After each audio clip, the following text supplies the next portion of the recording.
We welcome you to the historic, famous, and one of the most physical tracks in all of dirt racing, the Williams Grove Speedway in Mechanicsburg, Pennsylvania, home of the National Open, where just a couple of weeks ago, Logan Schuchart, Carson Macedo, Sheldon Haudenschild duked at it, and it was Carson Macedo taking home $75,000 in the World of Outlaws. Tonight, the Coast2Coast Racing League, brought to you by Cool Ray, dukes at it as we welcome you to Monday Night Madness. It is week number 5 of the Williams Grove Speedway, and it is one of the most demanding racetracks on the schedule.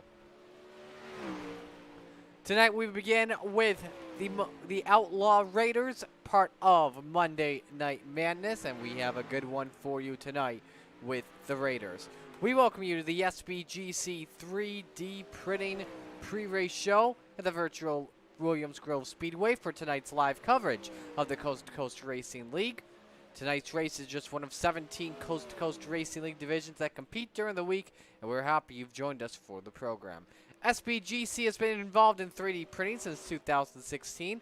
They are committed to making this cutting-edge technology accessible for anyone who has an idea that needs to be manufactured. Using a 3D CAD program, they'll work with you to create your own invention or creative project. Good evening, everyone. I am Marty Sakala. We are definitely glad you could join us for the C division starting things off tonight. We'll take you through 3 hours of 360 sprint car racing here on the Coast2Coast Racing Network. Well, if you missed this last week, we were at the Lernerville Speedway, and that was a great show. 16 drivers taking a part of it. The win going to Blaine Brink, who won over Sean Bowers and Austin Stern. That was your top 3. Blaine Brink starting from the pole and finishing up front. It's been a great start to the season for him. He's got that win at Lernerville Speedway, and currently right now in his first, it was his first as well, Coast2Coast Racing League Raider event, with 1 race driven this season. Only 2 incidents from last week, but as always, the main guy you have to watch out for is Austin Stern. He started the season off really right. He's got 1 win so far this season, coming at the Charlotte Motor Speedway dirt track. Also finished 4th at Knoxville, then 9th place at Fairbury after a tough race for him, and then 3rd position last week. There is one guy I definitely know for sure who wants to take this championship, and that is him. We take a look at the point standings coming on in, and that is brought to you by our friends at iRacing League Manager. If you run or manage an iRacing League, let iRacing League Manager make it easier for you. Go to iRacingLeagueManager.com for more information. Taking a look at the Raiders standings coming into tonight, Austin Stern remains in the points lead with 264. It is a 22-point lead on Sean Bowers. Jesse Hicks and Jack Hitt are tied for 3rd in the points. They've got 228. David Lester is 5th. He's got 209. 6th, Daniel Blau with 193. 7th, Joe Halter with 189. 8th, Brian Dickens with 180.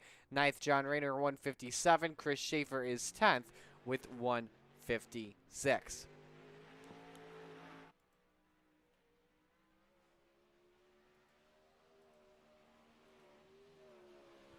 Drivers are currently in warm-up mode right now before we get qualifying set. Tonight's race is also a Kreitz Sim Racing tribute to Davey Brown, and we're going to take this opportunity throughout the entire night and highlight him throughout the broadcast. Of course, if you know Davey Brown Sr., he began his racing career as a mechanic and driver in jalopies along with his friend Johnny Mackison Sr. Back in 1953, he then dropped the driving and went on to build engines, fabricate, and turn wrenches for many of the sports elite drivers throughout history. This is a quote, by the way, coming from a recent article. He worked for drivers from Mackison Sr., Bobby Gerhardt Sr., Paul Pitzer, Toby Tobias, Mitch Smith, Kramer Williamson, Doug Wolfgang, Kenny Jacobs, Lynn Paxton, Chris Eash, Billy Pouch, the Chesson brothers, Don Kreitz Jr., and Lance DeWeese. And when you think of Lance DeWeese, one of the things you think of is Williams Grove Speedway with the Pennsylvania Posse. And this is the perfect place to have a tribute night tonight. We've got a lot of facts we'll talk about on Davey Brown Sr. But while we're at it, just a couple of minutes out from qualifying, let's talk about the Ascot of the East at Williams Grove Speedway. Break down the track. It is a half-mile long. Think of it as if it was Martinsville with banked corners and just a little bit longer, and you put dirt over on it instead of asphalt. Seeing 7,000, 12 degrees in the turns, 3 degrees on the straightaways. Not your ordinary dirt track. The turns here are very tight. You gotta manage them easily. You can see how the track's going to be throughout the night. You're gonna want to be likely starting on the low side, then going to the hard side, or excuse me, going to the high side. The tight turns challenge the dirt drivers to a whole new level. Of course, known for Road of Outlaws competition against the Pennsylvania Posse. National Open just taking place a couple of weeks ago. Carson Macedo banking $75,000. And then the day before that, Kyle Larson came in to win some additional money for his silver team. So it should be a good one tonight. If you are looking for other racers that enjoy racing without all the drama and name calling of normal iRacing, come out and join the cool Coast to Coast Racing League. We have 16 divisions that race 7 days a week and currently broadcast 8 divisions. Members know that they are a part of something bigger than just the on-track experience. Go to www.c2crl and click on apply to join in on the action. The cars are virtual, the racing is real.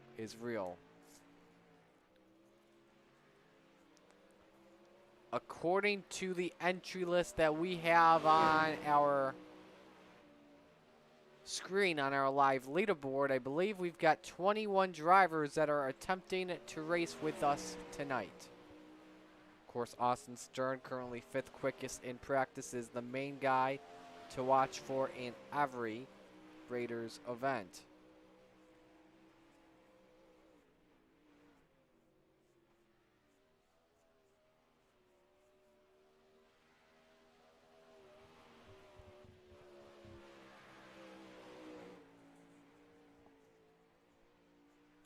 Final minute of the practice session underway. You see how the track's likely going to be throughout the night.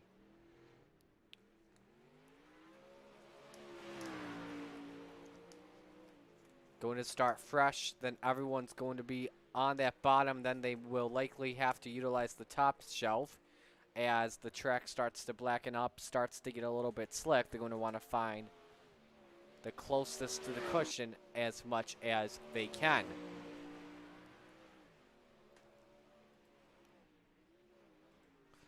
Let us know, by the way, for those that are watching on our YouTube page at the Coast to Coast Racing Network, where you're watching from and who you are rooting for tonight, whether it be in the Raiders, the Rebels, or the Renegades. For those that are new to the Coast to Coast Racing League, here's how it works. We'll obviously have the practice. We'll then do a quick 3-minute round of qualifying. Then we will have heats ranging from 3 to 5. We'll invert the top 4 before the heats begin, and then we'll take the top 4 after each 8-lap heat, and the top 4 will transfer directly to the A main. Qualifying, by the way, brought to you by the Pitside Podcast. Join Preston Cranmer and Roger Craig on the Pitside Podcast each week as they discuss the latest news and developments in the Coast to Coast Racing League, as well as other racing news in and out of iRacing. You'll see how the drivers are doing in qualifying on your screen. We're watching Doug Lester as he was the first to come out onto the track. He will set the times for us. So we'll see what Lester does in the number 044.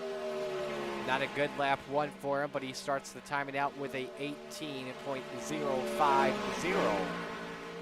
The 044 using the high side as key. Jack Hick coming up now. Brian Dickens goes to the top of the charts with Gabe Lau going second.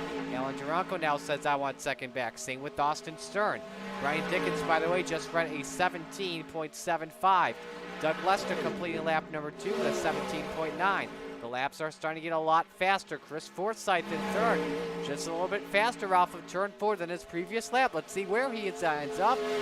And stays in fourth. Let's go to Joe Canellis, though, in the number 96. Just ran a 17.833 for lap number 1. Joe Canellis, 20th in the points, coming on in. He is back to 5th. Lap number 2, looking to improve. He does, goes to 3rd at a 17.808. Let's go to Bob Evertson off of turn number 4 in the 008 machine, trying to attempt his first Monday Night Madness Raider feature. And lap number 2, 17.797 for the 008. Go to Jeff Flaro with under a minute to go here in qualifying for the Coast2Coast Racing League. Completes lap number 1. He's currently 4th on the charts at a 17.799. 17799 for Flaro. Sector number 1 halfway through was in the yellow. Sector 2 also in the yellow. That should slow him down just a little bit in qualifying. No correction. Improves him to 3rd quick at a 17.755. 30 seconds to go in qualifying. Let's see what Austin Marla can do in the number 999. Likely only be able to get 1 lap in unless he has a blistering lap number 2. Austin Marla's got to make this right on the cushion off of turn number 4. In the green for lap number 1. This should be a good lap for Marla. He starts 10th right now at a 17.96. 1796 for Austin Marlett. And that should likely do it for qualifying here, and it will. And with the quick time of a 17.6 second in points, ladies and gentlemen, the driver of the number 03, Sean Bowers. Give a round of applause for Sean Bowers. So we are all set to go for our heats tonight for the Raiders. Heat race number 1 is brought to you by the Lucas Oil Empire Super Sprints, celebrating over 37 years of exciting 360 sprint car action in the Northeast United States and Canada. Stars like Paulie Colagiovanni, Jason Barney, Chuck Haben, Matt Tanner, Billy Van Inwagen, and many more come to a dirt track near you. For more information, log on to EmpireSupersprints.com or visit their Facebook and Twitter pages. The Lucas Oil Empire Super Sprints, with a tradition of excitement guaranteed, live on. Let's give you the starting lineup for heat race number 1. Again, the top 4 all inverted before we get going with our heats. All the heats, 8 laps. The top 4 will transfer directly into the A main. Everyone else has to go to the LCQ or the B main, depending on how many drivers we have entered. It will be a B main, not an LCQ. For the Raiders, the B main will be 10 laps. Then we'll have our 3-minute warm-up, and then 20 laps of Raider action. On the front row, it is Austin Marlett in the 999 and Doug Lester next to him. Row number 2, it is Bob Evertson and Sean Bowers. Row 3, Chris Schaefer and Gary Taylor. Row 4, Steve Maurer and Blaine Brink.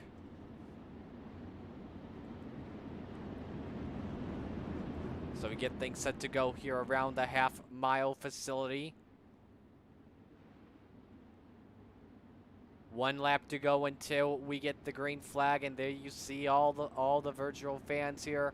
Sellout crowd for the Coast2Coast Racing League, like they always bring to the virtual fans.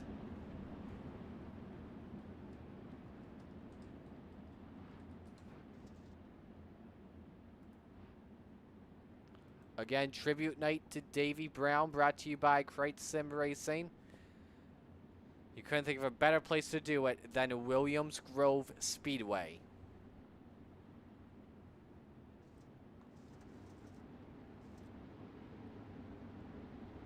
Down into turn number 3, which could possibly be calamity corner for tonight for a lot of drivers. Here they come off turn number 4. It is in the hands of Austin Marlett to bring the field to the green flag. In the starter's hands, wait for those green lights to come on. There they are, we are racing. And Marlett gets the early jump on Doug Lester and Bob Evertson. Evertson trying to look to the inside off of turn number 2. And the battle for second, tucks back in line into turn number 3. Rocking the middle to high grooves off of the corner. Lester keeps it in second position. Chris Schaefer with the final transfer spot in 4th. Facing a challenge from Sean Bowers with the spot. Remember, Bowers was the one that had the quick time in qualifying, so he's got 5 bonus points going into the feature tonight. Schaefer a little bit tight off of turn 4. Bowers utilizing a lower corner.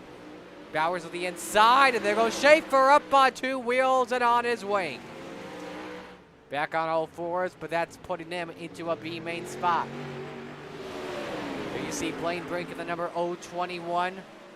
Starting from the rear in this heat, just had the fastest lap in this heat at a 17.88. Currently 6th quickest, looking at Steve Gower to the inside for 5th. Will likely need some help from the front 4 if he wants to transfer in directly to the A main. Winner of this heat starts on the pole. We are halfway through heat number 1, 4 in the books and 4 to go. Here comes Bob Everson looking to the inside, but Sean Bowers right behind them. Bowers just picked up the fastest lap of this heat at a 17.84. They utilize that cushion once again.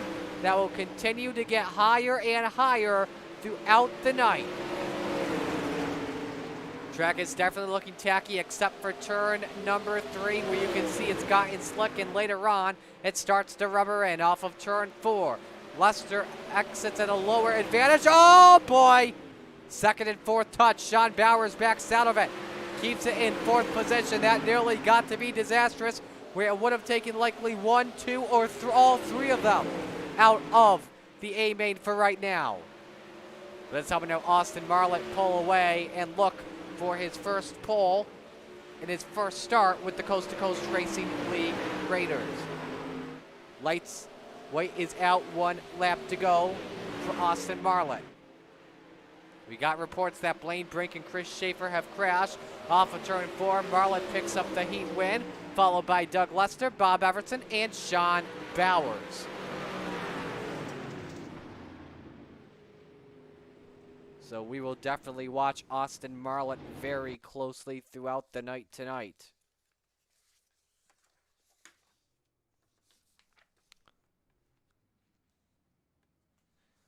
Let's get things set here for heat race number 2. Heat race number 2 is brought to you by our friends at Icon Sim Sports. They aim to bring the sim racing community a one-of-a-kind fixed chassis experience like no other, while exemplifying extraordinary customer service to its patrons. Imagine having a sim racing chassis built specifically for you, a custom chassis engineered to accommodate you and your needs while replicating the look, feel, and design of a real race car. Check them out online at www.iconsimsports.com. Here's how they line up for heat race number 2. Brian Dickens was the fastest in time trials of this heat, so he starts from 4th position. Row number 1, it's Alan Duranko and Kurt Schatzer. Row 2, Joe Canellis and Brian Dickens. The 3rd row is Gabe Blau and Jack Hitt, and row number 4 is John Rayner. Derek Miller not in this heat.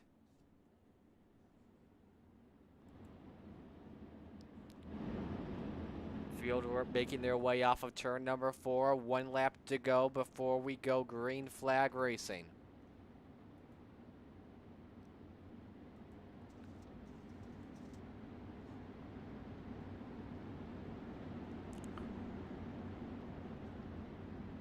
Probably the main driver you have to watch closely is that 522 of Brian Dickens. There you see him outside of row number 2. Currently 8th in points, coming on in with 180. He has made 1 less start compared to your top 4 in points, Stern, Bowers, Atkinson, and Hitt, who currently are in the battle for the Raiders championship.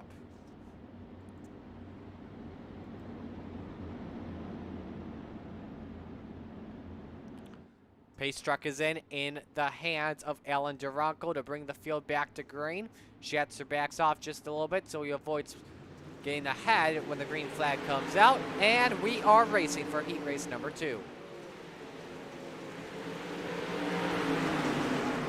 Schatzer stays tucked up right behind Duranko as they make their way into turn number 3. Inside the 96 of Joe Canellis for 4th position on Jack Hitt. Doesn't work. Gentleman Jack keeping control of P4. Gabe Blau falls back to the 6th position. Joe Canellis back to 5th. From 3rd to 5th, not what Canellis wants. Some net code between him and Gabe Blau. Brian Dickens, contact, and a hard shot for Kurt Schatzer in the 218. Up on his side, we have another one sideways, and Dickens also up on his lid.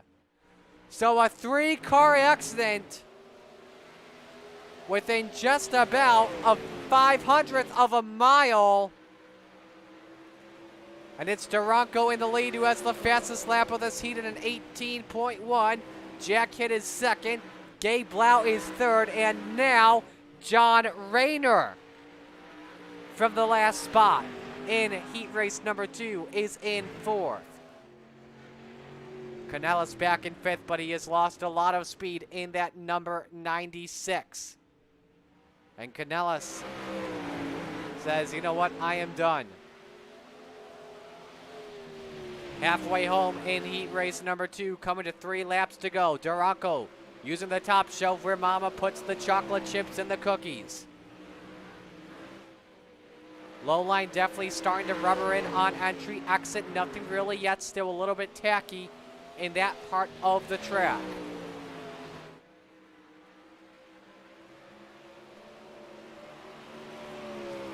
Let's go to that battle for a second between Jack Hitt and Gabe Blau, the driver of the 721, trying to close in just a little bit.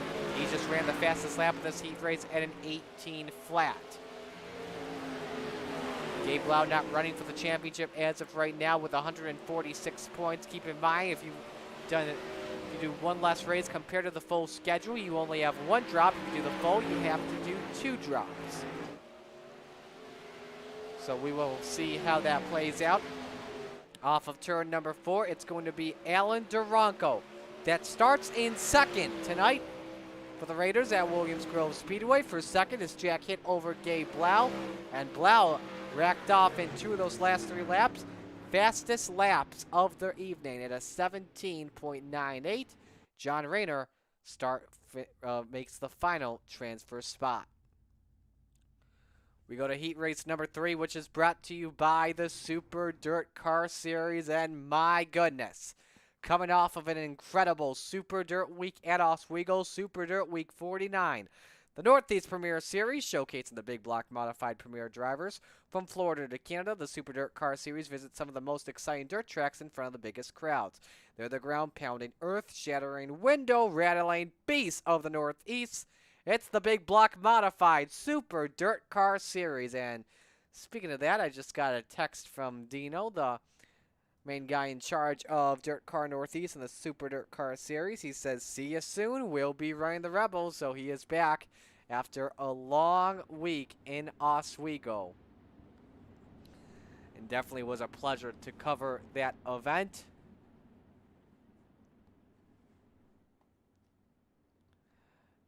And let's show you the starting lineup. Row number 1, Richard Holland and Austin Stern. Row number 2, Chris Forsyth and Jeff Flaro.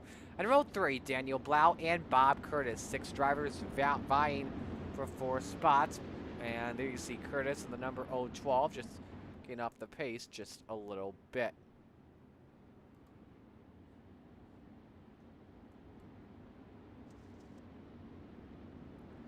One lap to go until we get the green. If you did miss the Billy Whitaker Cars 200 at Oswego on Sunday, it was Matt Williamson.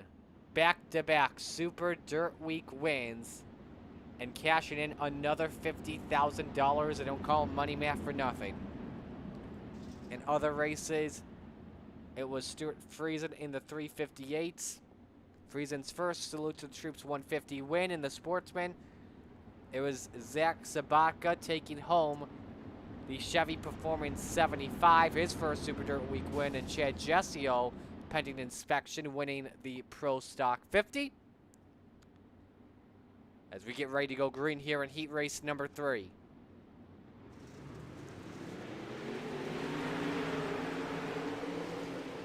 Richard Holland to the inside, Austin Stern up on the outside, up on the chocolate chips. That's where he wants to be early on. And Stern takes the lead early over Holland. Holland still trying to peek at the inside. Chris Forsyth off of turn 4. looking for P2. He gets him at the line. Daniel Blau up in 4th position. Now he's up to 3rd. Just a moment. Oh boy, that's getting tight. Blau's on the wall off turn number 2. Look out there. He's battling with Richard Holland. Jeff Flaro 3 wide in turns number 3 and 4. In the battle for 3rd, Daniel Blau and Jeff Flaro. Flaro started in 4th, which makes him the fastest of all the Heat drivers. He hasn't found a way to get by anyone just yet. Mega slider from Daniel Blau on Chris Forsyth.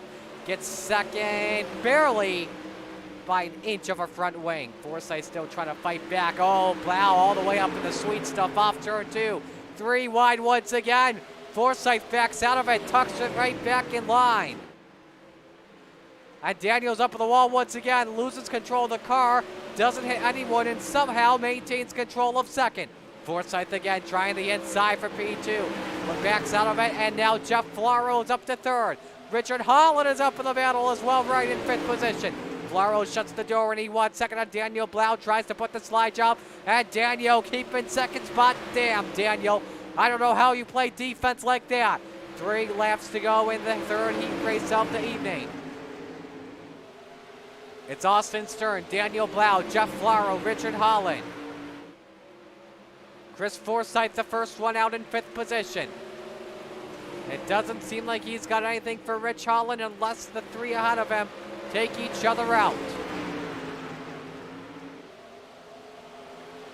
2 laps to go, and Jeff Flaro, oh my, he sent it in on Daniel Blau big, and a nice clear from Jeff Flaro with the white flag. He's got 2nd by about a car length. Blau again trying the inside. Flaro nearly kissed the wall off of 2. Defensive line to 2. Oh man, into 3. And almost led up into Daniel Blau. He's on the wall, and he lost it to 5th. Oh my goodness. Daniel Blau is not going to be happy at all. We're going to watch this if we have some time. Slides up, the wheels touch, and Daniel's in the wall, kind of like what happened between Tyler Dipple and Peter Britton in the Big Block Modified Feature event at Super Dirt Week.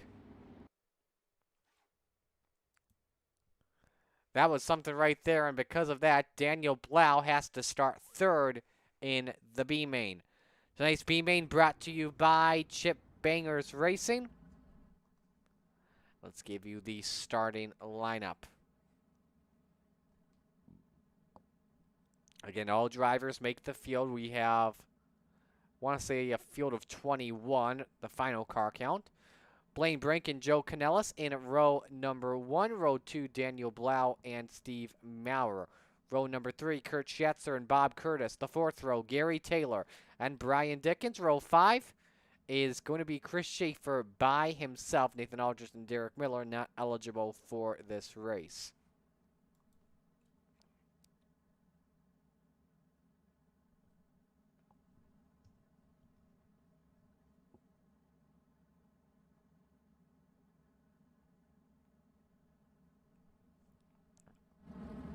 Waiting for the field to roll off. They have gotten the confirmation they can shift into 1st gear.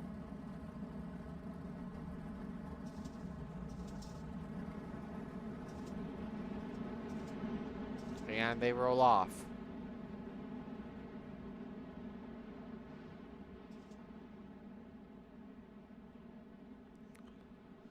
Couple of minutes out from our first feature event of the night. We've got, I want to see this, Jad Play or Jad Pie. It says hi. Well, hope you're doing well.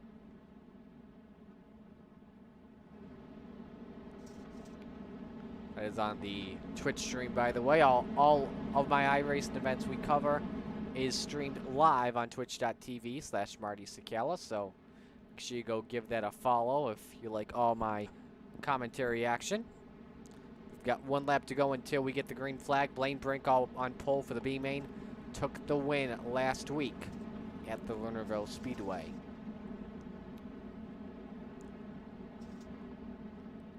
I think the surprise of everyone is in this heat is definitely Daniel Blau for sure. He definitely had a spot in the heat wrapped up until the wheels touched between him and the driver that finished in second spot.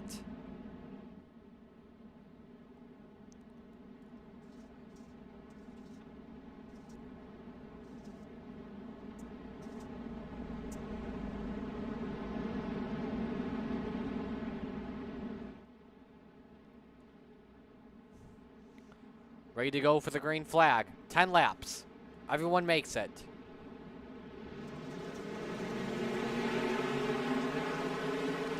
Brink gets the early edge, but Daniel Blau wants the inside, looking for the lead early on. Again, the low line is where you're going to want to be until this track completely slickens up. They will, and then when this track completely slickens up, they want the high side. And Daniel Blau and Blaine Brink touch, and look out behind them. Hang on. That is Chris Schaefer up on his side, and two more flip wildly down the front straightaway. That's Bob Curtis and Steve Maurer. Let's see what happens where the leaders all take part in this. I think everyone has made their way back to pit road. Daniel Blau loose. Here comes Blaine Brink. Pulls up to the inside. Blaine Brink to the lead. And pulls a slide job on Daniel Blau. Blau tries to play defense off of turn number 2. Kurt Schatzer looking to the inside. Nearly took it 3 wide going into turn number 3. He stays back in third position. Brink powers off the exit of turn number 4. Remains in the lead by just a couple of car lengths. Kurt Schatzer, Joe Canellis, Duke Ganna for P3. Canellis in third, just ran the fastest lap with a heat at an 18.32. And is now right on the rear bumper of Daniel Blau for that second position. Blau is hungry, and you know he's definitely mad for sure. Brian Dickens, look out, he's sideways in turn number 2. And that cost him a spot to Gary Taylor. Remember, he was the second quickest in time trials. Cross flags, 5 up, 5 down. Blaine Brink, Daniel Blau, Joe Canellis, Kurt Schatzer, that's your top 4. Then it's Gary Taylor in 5th. 6th is Brian Dickens, him and Gary Taylor battling for 5th position. 7th is Steve Maurer. Bob Curtis and Chris Schaefer are off the track. You just saw Curtis enter pit road. Let's go ahead of your front 4. There you see second spot Daniel Blau. 3/4 of a second behind Blaine Brink, as is the 888 of Steve Maurer. Is in front of the leader. This is very rare. You see lap traffic going to be made. Oh my goodness, lap traffic, and Blaine Brink just touched. Brink will be furious at Maurer off of turn number 4. And this helps out Daniel Blau to close in. Winner starts in 13th position tonight, and Brink puts the slide job on Steve Maurer. And now, wow. Race control's not going to like that. Maurer should have been forced to move out of the way, forced to park it, and now just cost Daniel Blau a couple of more spots. This guy is going to come into the A-main tonight with steam out of his ears. But that steam's going to be covering the headset, and that headset's likely going to catch on fire. Checkers are out. Blaine Brink takes the B-main, starts in 13th. Canellis, Schatzer, Dickens. We wait for Taylor to finish in 5th. Gary Taylor crosses, and then Daniel Blau of turn number 4 slowing to the finish line, and definitely going to be furious, that is for sure.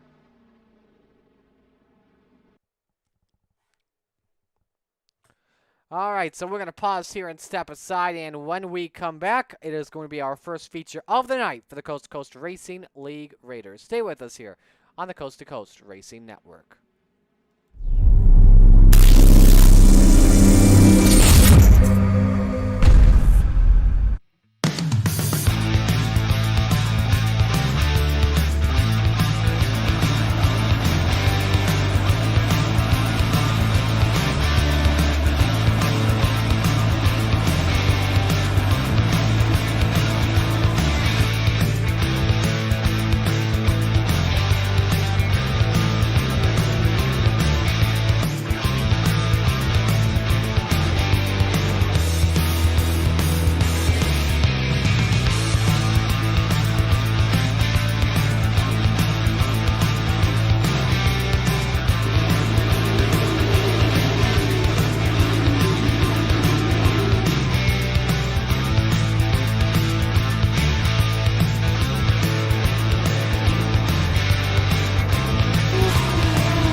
Welcome back. Warm-ups are just finishing up.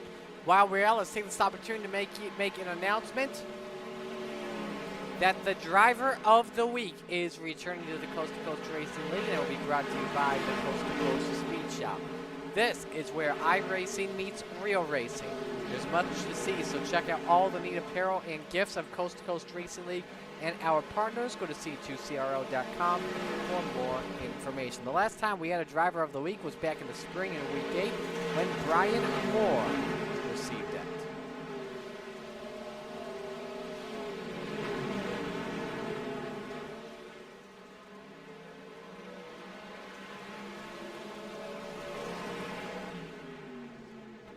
Drivers are currently out on the track.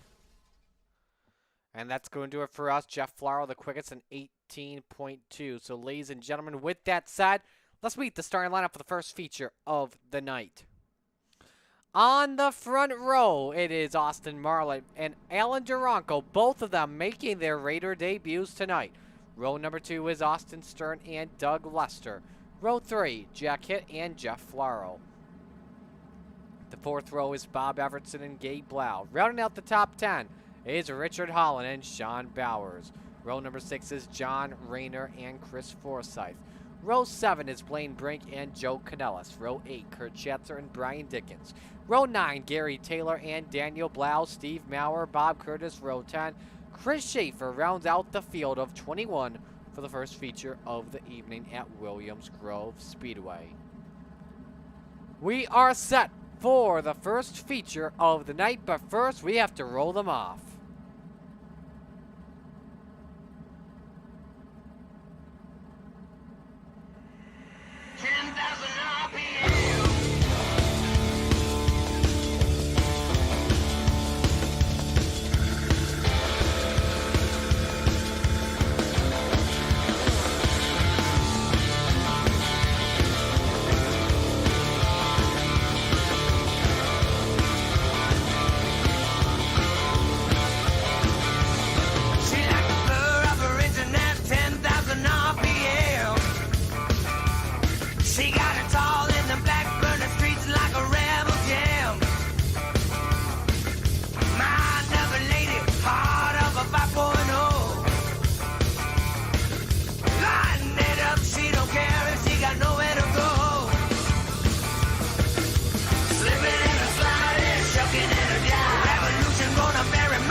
One lap to go until the green flag. Austin Marlett, Alan Duranko, Austin Stern, Doug Lester, Jack Hitt, Jeff Flaro, Bob Evertson, Gabe Blau, Sean Bowers, Richard Holland, Chris Forsyth, John Rayner, Joe Canellis, Blaine Brink, Brian Dickens, Kurt Schatzer, Daniel Blau, Gary Taylor, Bob Curtis, Steve Maurer, Chris Schaefer. That's your field of 21 for our first feature of the night. 20 laps. Caution laps do not count unless the first yellow comes out on lap number 1. The iRacing pace truck pulls into pit road. And it's in the hands of the starter as Marlett, Duranko bring the field to green. Let 'em whir, brought to you by Dylan Westbrook Racing.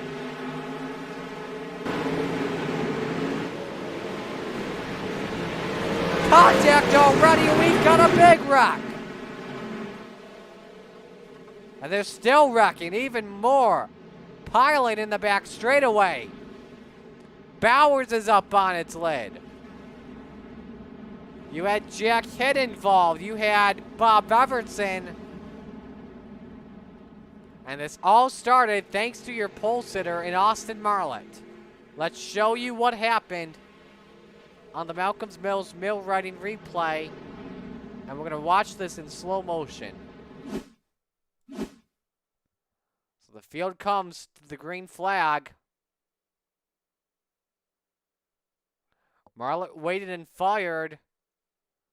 And into turn 1. Ooh, he entered extremely low, and it just got slow slick.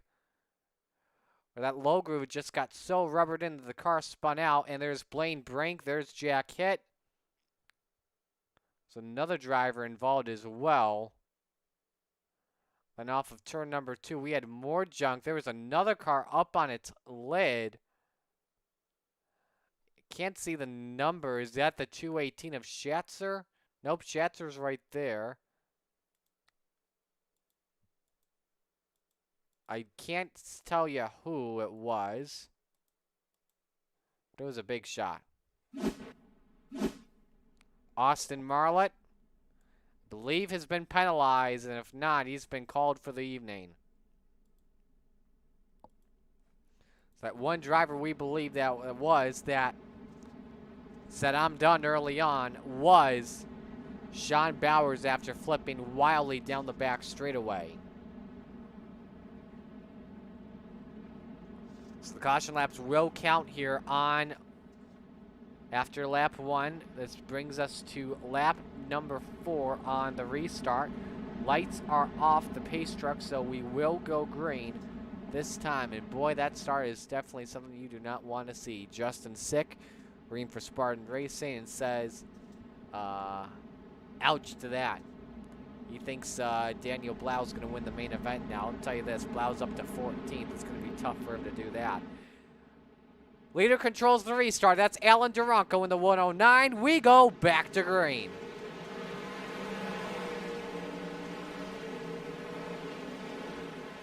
Jeff Flaro on that 200 trying the inside for a position all the way down to the bottom group, but not going to work. I think the top shelf is where you want to be. You'll probably see some sliders come in. Flaro thought about trying it once again. Bunch of drivers trading positions, and Austin Stern getting second at the line over Flaro, but here comes that number 200. Trying to slide up 3 wide off of turn 2. And Stern gets on the weekend of it, loses 2 spots. It was like double or nothing, and Stern selected nothing. Meanwhile, Lester and Flaro decide it's time to go to work. The leader, Duranko, just ran the fastest lap of the race at an 18.91 and has a 1.2 second lead over the drivers in second and third. Lester just feathering his way around the top side of the track. Duranko, by the way, if you saw that closely on the exit of 4, got way loose, got on the gas a little bit too early, and the rear end came out from underneath them. Let's go behind them. Austin Stern facing another challenger. That's Bob Evertson on the outside, easily taken away 4th position. The track has not come out to Austin Stern's liking. Got a couple of cars that have crashed. One of them on its side. That is Steve Maurer. Another one on its side is Jack hit on the back straightaway. Yellow lights are on once again. Let's take a look at the Malcolm's Mills replay. All replays brought to you by Malcolm's Mills Mill Writing. Oh, you see Maurer there. A little bit loose off of 2. And then, ooh, a wheelie. And then down to Maurer. And definitely was a big shot. Let's see if we can get on board here with Jack Hitt.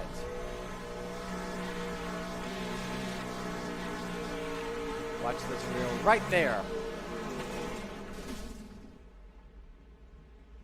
Takes out the front wing of his machine.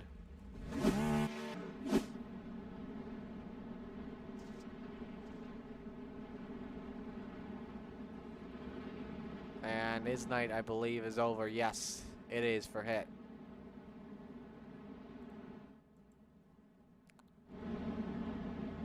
So as we wait, let's just confirm here how many laps we've got in the books. I believe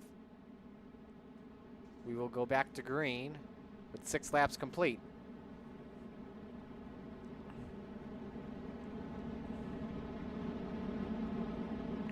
The replay brought to you by Malcolm Mills Mill Writing. Full-service mill writing contractor featuring custom welding, fabricating, and servicing industrial clients. Check them out at millwriting.com or mmillwriting.com or on Facebook.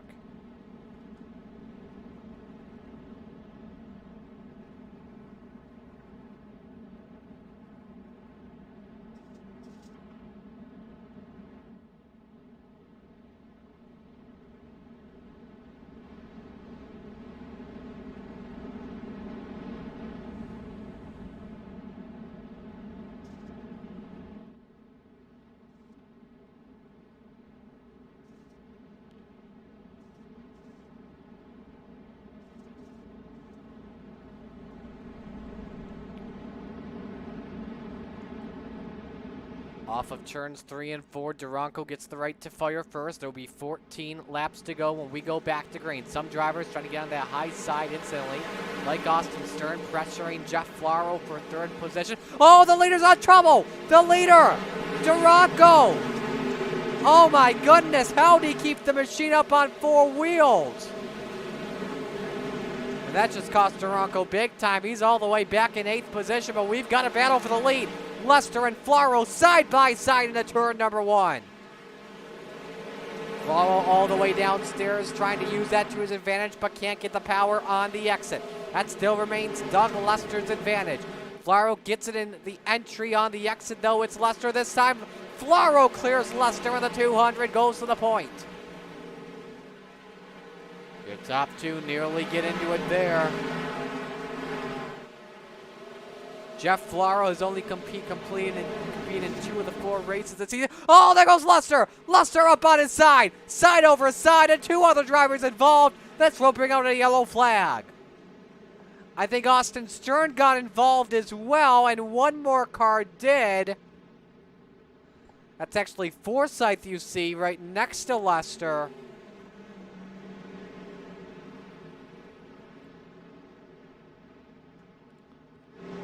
Lester was looking for the lead on Flaro, but it did not work at all.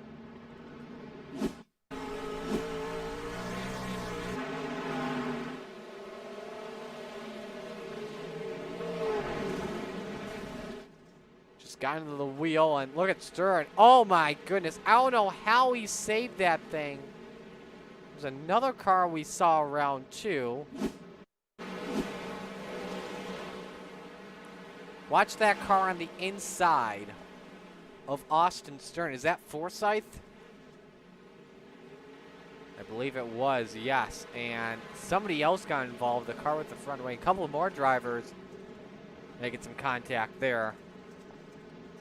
Man, Williams Grove is taking no prisoners tonight, that's for sure.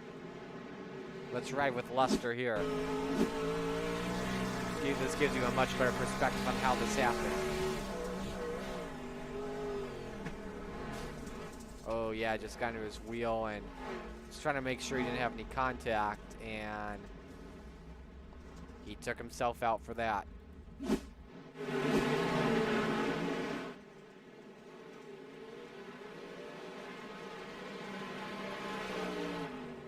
And did we go back to the green flag? We did, and we are back under caution. Came in late as Kurt Schatzer has crashed. We'll check this out in real time first. This is on board with him, and we'll see what happened. Contact with another car. Oh, right into that opening. Kurt Schatzer, one of the Pennsylvania Posse members in the Coast2Coast Racing League. Not in real life, obviously. To someone, and it was just all of his business. So that brings the caution flag out. Cautions are breeding cautions tonight, that's for sure, as we are we'll be halfway home when we go back to the green flag. Lights are out.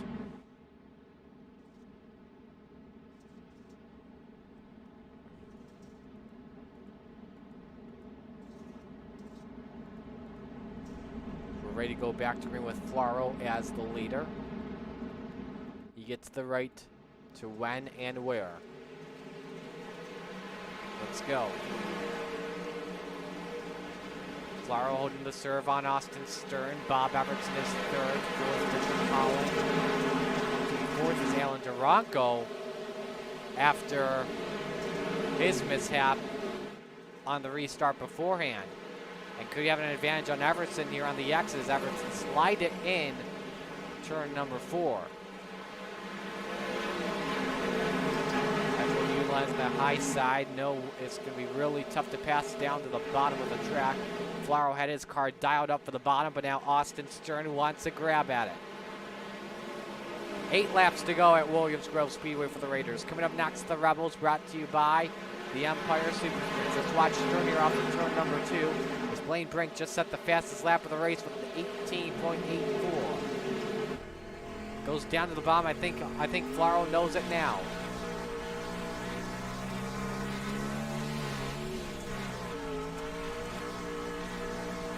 Both of them using the outside in 1 and 2, and then they'll go to the bottom in 3 and 4.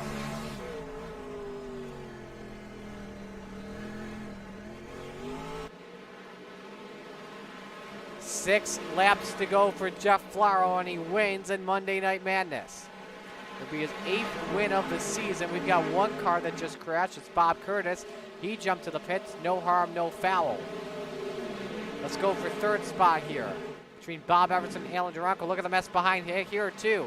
Richard Holland, Brian Dickens, who just got turned off a lane break. Daniel Blau tries to miss it, and somehow they save it.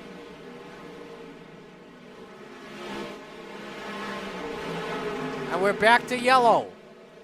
And this time it's Gabe Blau that is spun in the 721. So we will have a restart with 4 laps to go.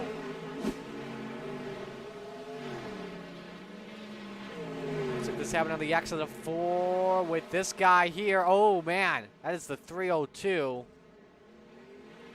of John Rayner.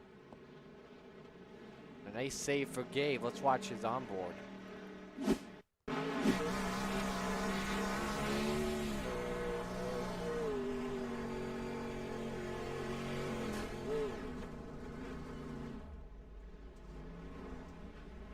That car nearly went on its lid.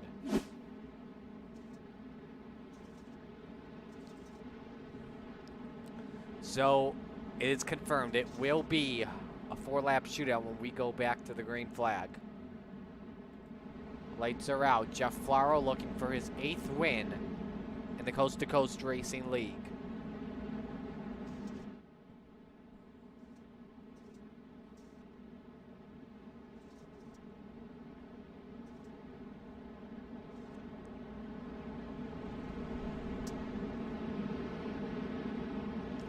Off of turn 4. Flaro the right to fire first, and there he goes.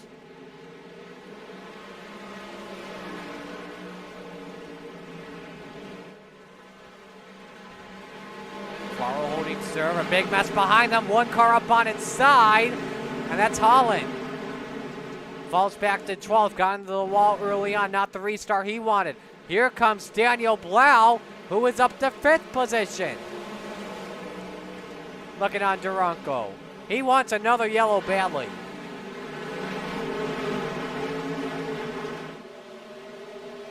Up to 4th on Duranko, utilizing the bottom. You've got Blaine Brake up here as well, but he's a lap down though. 2 to go. Blau loses it. Blaine Brake, I think, tried to take him out. I'm not sure what that was about there. Into 3 and 4. Oh, Daniel Blau just got put up in the wall. And he's going to be furious now. My goodness. He gave it everything and falls outside the top 3, back to 7th. 1 lap to go, though, for Jeff Flaro. This Canadian's going to be very excited in his Oshweekend Speedway machine off of turn 4. Jeff Flaro wins at the Williams Grove Speedway. Stern 2nd, Duranko 3rd, Forsyth 4th, and Schaefer 5th.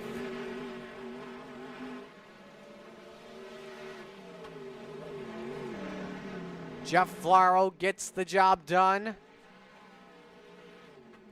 we'll check his standings here, make sure he's under 250 coming on in. He's at a 296.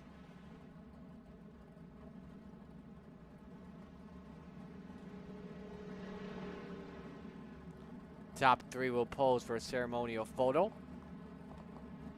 The A&J Custom Creations Hard Charger of the race goes to Chris Schaefer from 21st. Yes, the last position and finished in 5th. What a performance by Chris Schaefer.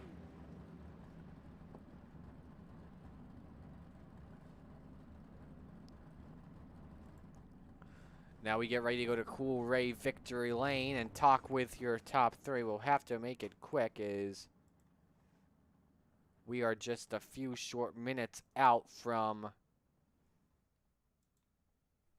a few short minutes out from the Rebels taking over. Alan, we're going to have to make this quick, a third-place finish. First off, on the restart that cost you the lead, what happened to you in there in 1 and 2? You know, I caught the berm, and it just hooked my car, and I thought I was a goner. I thought I was rolling over the guardrail, but I was just thankful to maintain 6th and work my way back up to 3rd. Absolutely. That was an incredible run. What'd you like about your car today as a whole? I would say that it was really easy to drive today. It felt good. I played around with the wing position a little bit, and I kind of found a sweet spot. And once I got in a rhythm, it felt like nothing could go wrong except for that one restart.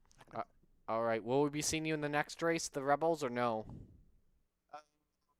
I'm not sure yet. Possibly. All right. Who do you want to give shout-outs to tonight?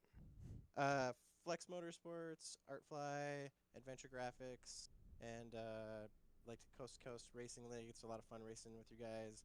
And then also, you guys for putting on the broadcast. Love going back and watching these. All right, sounds good. Alan, nice run tonight, man. Thank you, sir. Appreciate it. Alan Duranko with a third-place finish. Let's go to Austin Stern. Let's go to the points leader finishing up in second. Austin, we're going to have to make this quick. Just walk us through your race and what more did you possibly need for Jeff Flower? I saw you trying the bottom there early on, but looks like he got you there on that restart. Yep, I am not very good at restarts. That's what it comes down to, and Jeff was just a whole heck of a lot better tonight, and hats off to him. Well, who do you want to give shout-outs to tonight? LGR Motorsports, Redline Race Designs, the One Wish Foundation, CD Cinematography, Wraps and Stitches, and of course Alex Bergeron for all the setups that he provides for ABR Stub Shop. All right. Austin, we'll let you go. Nice run. Yep, thank you. Stern coming home in second spot. And now we're going to Cool Ray Victory Lane to talk with our race winner, Jeff Flaro. Jeff, I know we got to make this quick, but how does this one feel, man? Oh, feels good to get back to Victory Lane, for sure, yes. Absolutely, it was. Talk me through that pass on Austin Stern that gave you the lead and eventually the win. Well, on the bottom, yeah, it just seemed after a while the bottom was good, but I don't remember actually if the pass was on the top or not. But I was running as hard as I could run. Who do you want to give shout-outs to tonight for this run tonight? This has to be your most impressive run of your career. Well, yeah, I was running away a little bit, but there's more fast guys upcoming tonight's show. I'd like to thank my wife first and foremost for letting me do this. Glenn Stiers for all he does in Ontario, Canada for racing, Aero Express, and Pete's Treats. Nice. Jeff, we'll let you go. Congratulations on this one. Enjoy it, man. And you guys. Great job, guys. Thank you. Thank you. Appreciate it. Jeff Flaro takes home the win. Let's give you the official results here. Flaro, Stern, Duranko, Forsyth, Schaefer, Daniel Blau. Man, he had a podium in the works and came up a lap short of it. Brian Dickens, Gary Taylor, Richard Holland, John Rayner round out the top 10. Blaine Brink finishing 2 laps down in 14th. And let's show you the rest of the results. There you see them right there. A tough break for Marla as well. 1 lap and he was done. So that will do it for the Raiders. We'll take a break, and when we come back, it will be Rebels time for the Coast2Coast Racing League. Stay with us on the Coast2Coast Racing Network.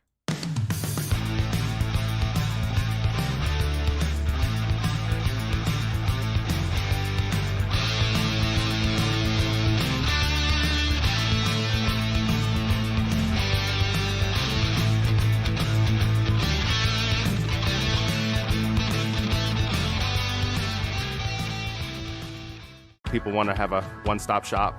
They need us for now all these different services, not just the heating and air side. When things are going wrong, you want the company that's going to be able to get things done as fast as possible for you. Today we're going to be in over 600 homes. What the customers can count on is we're going to send a competent person to your home with a vehicle that's stocked and prepared. We're going to do what's right. Right now, we're waiving our $79 service fee with any Cool-Ray, Brightbox, or Mr. Plumber service.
GeForce TV delivers the excitement of short track racing to places it has never seen before. With dynamic production elements and state-of-the-art technology, GeForce TV proves what the racing community already knew.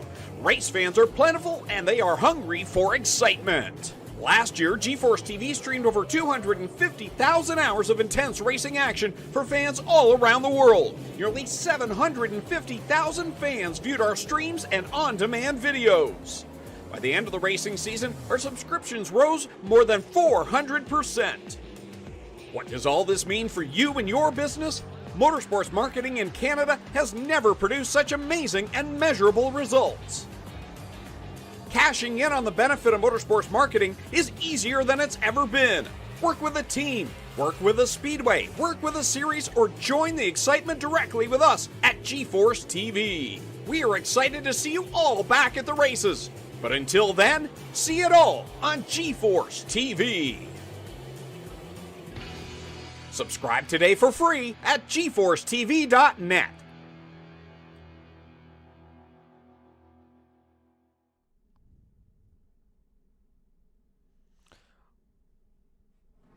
We welcome you back to the Williams Grove Speedway here in Mechanicsburg, Pennsylvania. We are set to go for the Coast2Coast Racing League Rebels, the B division of Monday Night Madness, sponsored by the Lucas Oil Empire Super Sprints.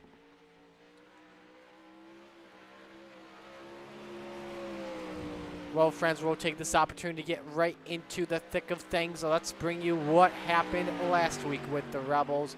Incredible racing at Lernerville Speedway, that was for sure. Lance Ripka taking home the win on Nicholas Vickery. A lot of that being done thanks to incredible racing. Close calls on the track. And Ripka taking home the win after starting from the 5th position. Get you right into the standings, bringing them to you is iRacing League Manager. Ripka with the win, has the points lead with 285 and is a great points lead on Nicholas Vickery. Up by 32 on Vickery. Brandon Dittmer has 229 points, 4 points behind him is Kevin Fry in 4th. Rory Collins is 5th in series standing, 6th Jeff Kemper, 7th is Matt Ramsey, 8th Brandon Templeton, 9th Joe Backus, and 10th is Jack Clevenger. Ripka, by the way, gained his 2nd win of the season after winning at Knoxville back in week 1 on the year. Projected entry list, 17 drivers expected to join us tonight for the B Division Raiders. One of them includes that guy you see on screen, Dean Reynolds. Probably in the middle of a Super Dirt Week hangover, just like I am. After the week we had in Oswego, and we are set to go right into qualifying, brought to you by Pitside Podcast. First driver out on track is at number 220 of Joe Halter.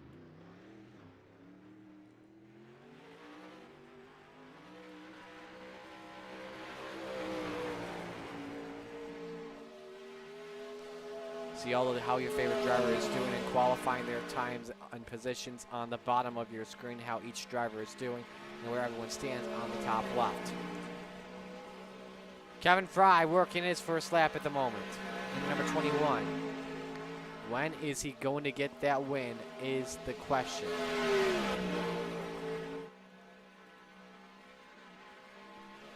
Off of turn 4, Kevin Fry for lap number 1, who came so close to winning at Knoxville. Second quick for Fry in 18.006. Brandon Dittmer currently the quickest at a 17.951.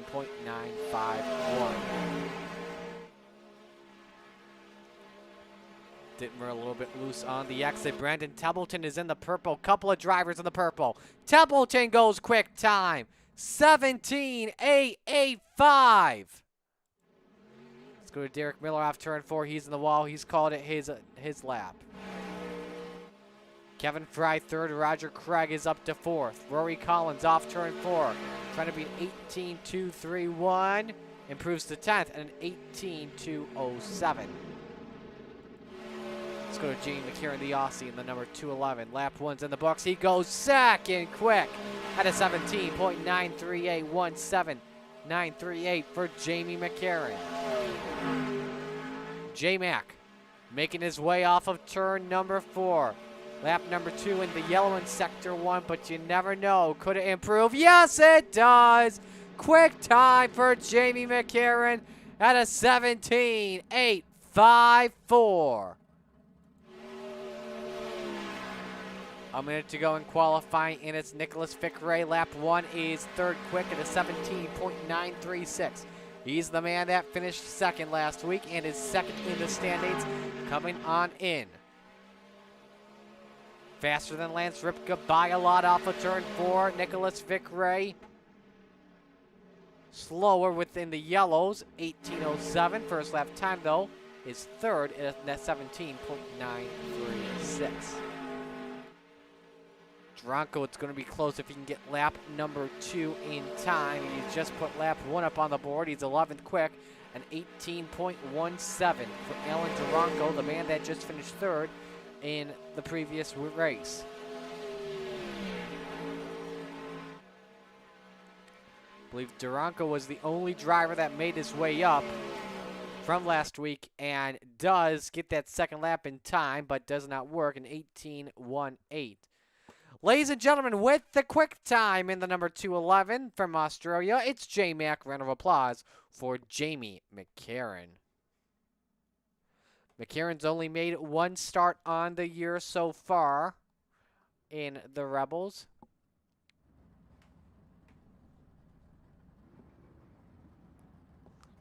Looks to get a victory here. And heat race number 1 brought to you by the Empire Super Sprints, and here is how they line things up. Derek Miller, Jesse Atkinson in row number 1, Brandon Dittmer, Jamie McCarran row 2, and Rory Collins, Corey Kussler in row number 3. All drivers will be racing. Top 4 will transfer. Tonight's feature, 25 laps as always.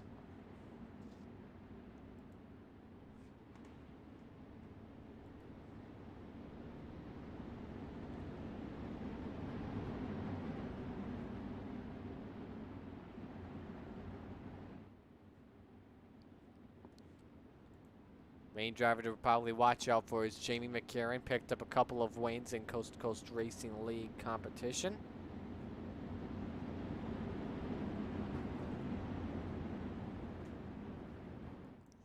So we go 1 to green here at the line. Winner of this heat will start on the pole tonight.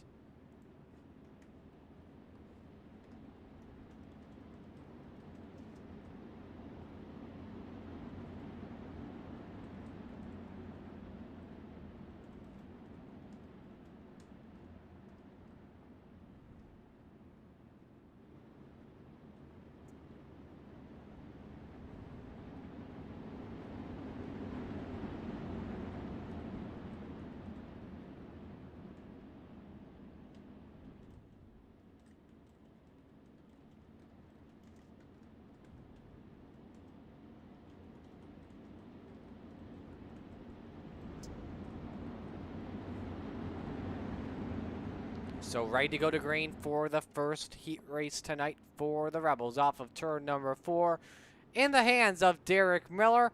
We go green at Williams Grove Speedway right now. Yes, sir.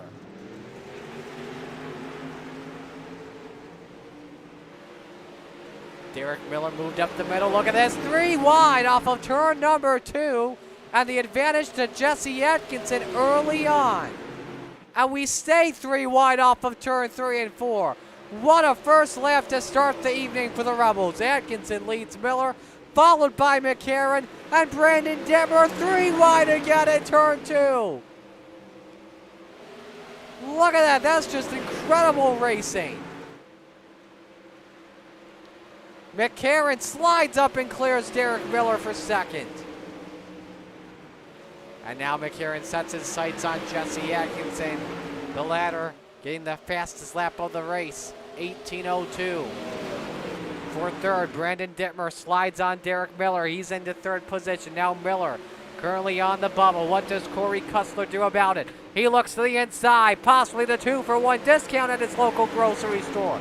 He gets fourth, though. Can't get the 2-for-1, unfortunately. The coupon was expired. Kussler, oh boy, Kussler and Miller net-coated, but no severe contact at all. Here comes Rory Collins to the inside, looking for fifth.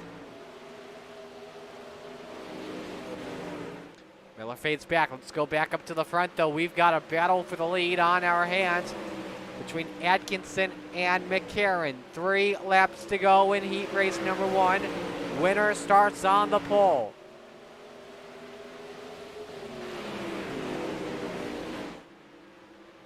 Let's go on board with McCarran for a lap. Show you his strategy. Oh, he's on the low groove. He wants that race lead. Can't get on the exit. Is he going to try it in 3 and 4?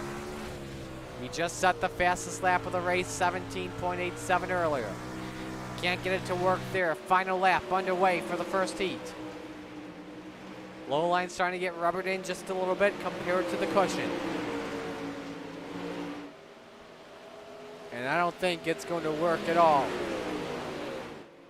Turn 4, Jesse Atkinson starts on the pole tonight. McCarran second, Dittmer third, and Corey Kussler rounds out the top 4. What a heat race to begin the night for the Rebels. Heat race number 2 brought to you by Icon Sim Sports. And let's line them up this way. It's Alan Duranko and Greg Parmer-Lee in row 1. Where was Duranko last time out? He was starting on the front row in the Raiders. Row 2, Kevin Fry and Brandon Templeton. In row 3, Mike Cranmer and Dean Reynolds. Just trying to look at that scheme on Dino here, though. Ah, he's changed up the scheme a little bit. I see you there.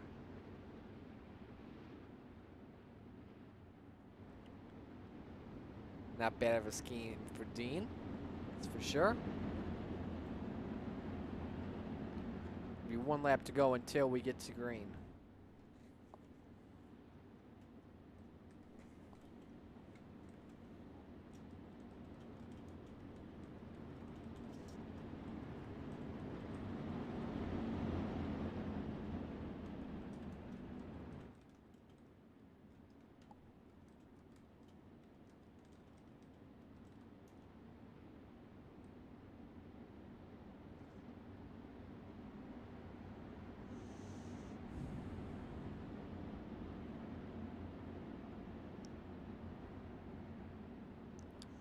One lap to go until we get the green flag.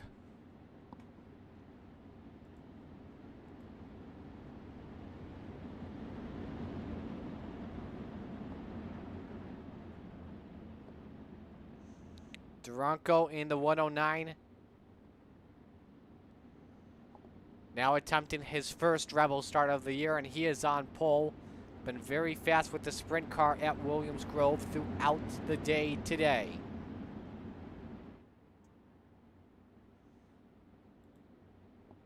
They come off of turn number 4 in the starter's hands. We're green. They stay side by side in the turn 1 and 2, but Parmer-Lee, I think, is going to get the edge here on corner exit. He's got a nice push coming from behind. That's Kevin Fry, but Duranko slides on up. Oh boy, we got a traffic jam. Kevin Fry is around along with Brandon Templeton. That's going to be a B-main trip. Mike Cranmer, with no front wing somehow, is in the 4th position. That puts Dean Reynolds in 3rd, Greg Parmer-Lee in 2nd. Duranko looking to start in 2nd once again. He wants to win after the one that got away.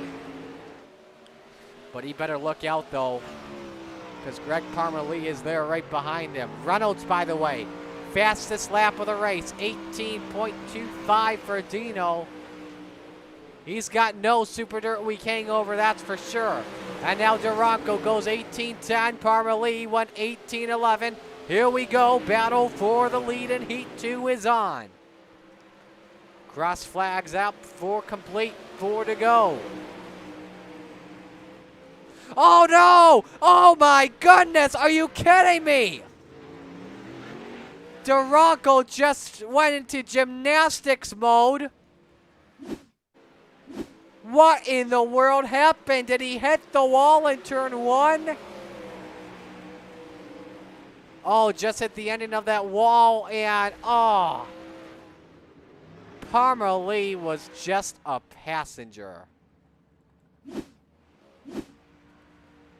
Durango going to the B main, and now this puts Kevin Fry into the 4th position. And somehow, some way, after all of this, Dean Reynolds may need to go play the lottery after this one.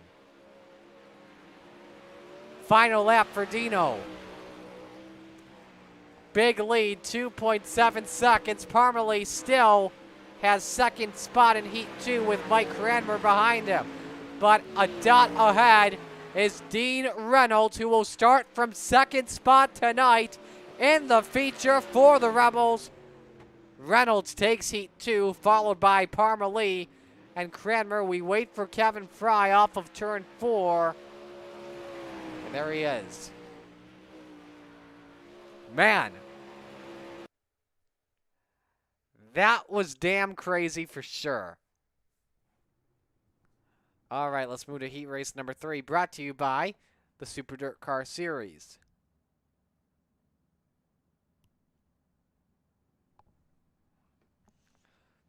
Give me the starting lineup for this heat race. Lance Ripka and Joe Halter in row 1. Roger Craig, Nicholas Fickray in row 2. Jeffrey Kemper and Joe Backus, row 3. There you see the Bass man, Roger Craig, with the Kreitz Sim Racing team on it again. It is a tribute night for Davey Brown Sr.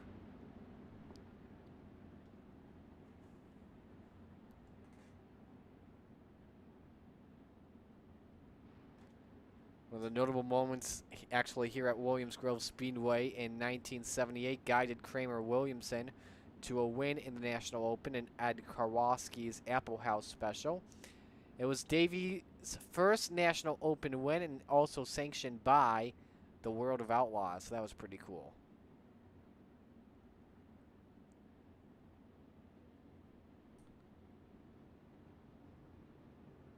(1979) won 25 times with their sprint car, including 3 straight against the World of Outlaws. 21 wins overall in 1980, including the Port Royal Tuscarora 50. Incredible night to celebrate Davey Brown Sr., a member of the National Sprint Car Hall of Fame and Museum in Knoxville, Iowa.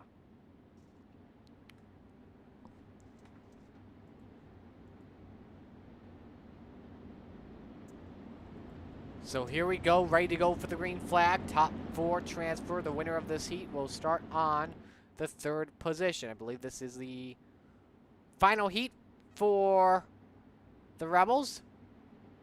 And we get ready to go green. There it is. Ripka holding serve on Joe Halter early on. The points leader gets the lead on the 220. Roger Craig takes 3rd. Nicholas Fickray in 4th. All the drivers holding serve for right now. Now here's Fickray trying to make a pass for 3rd. Oh, him and Craig get together. Wow, Craig saved it. And Jeffrey Kemper let him keep the 4th position because Kemper wants to fight on it for P4.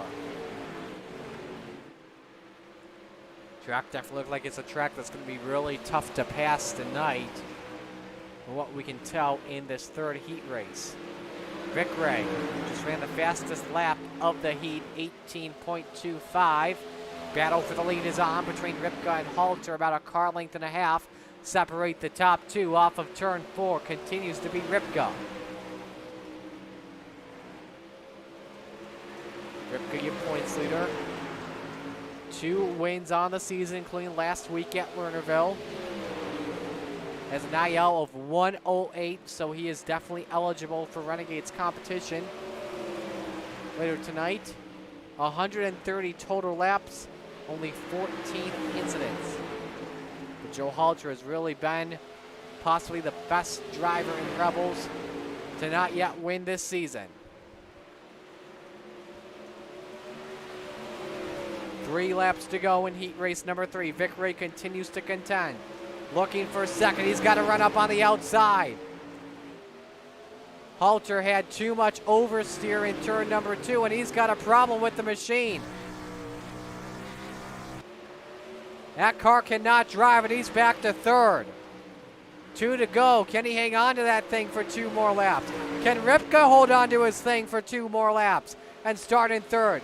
Vic Ray has other plans, though. Up on his bumper. Here we come. White flag. Final lap in heat 3. Vic Ray up on the cushion. Ripka trying to play defense, but Vic Ray is there. Side by side. Down the back straightaway. Final time in 3 and 4 for the heat. Ripka sends it in. Vic Ray will run on the exit. Nicholas Vic Ray with the last lap pass takes heat 3. Oh, baby!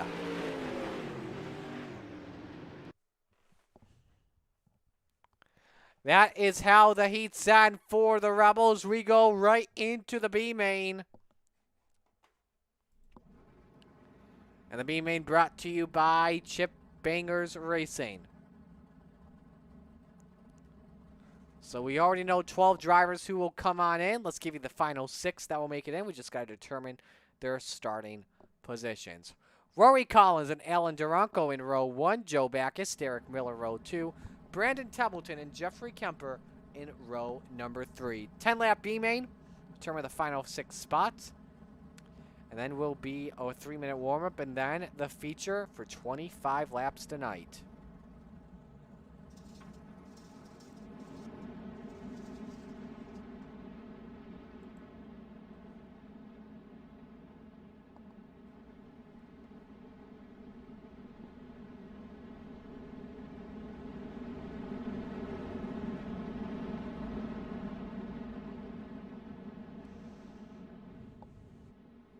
Tough break for Alan Duranko. Again, he starts from the pole position, or excuse me, from the second position. After what happened, he was leading his heat. It was heat race number 2. And got the inside, clipped the inside wall on the front straightaway wall before it opened up. Sent him up into Parmalee. And started flipping wildly in turn 1. Not the way that he wanted that to happen. Dino's saying, well, that was the easiest heat win in history. That was for sure, Dino.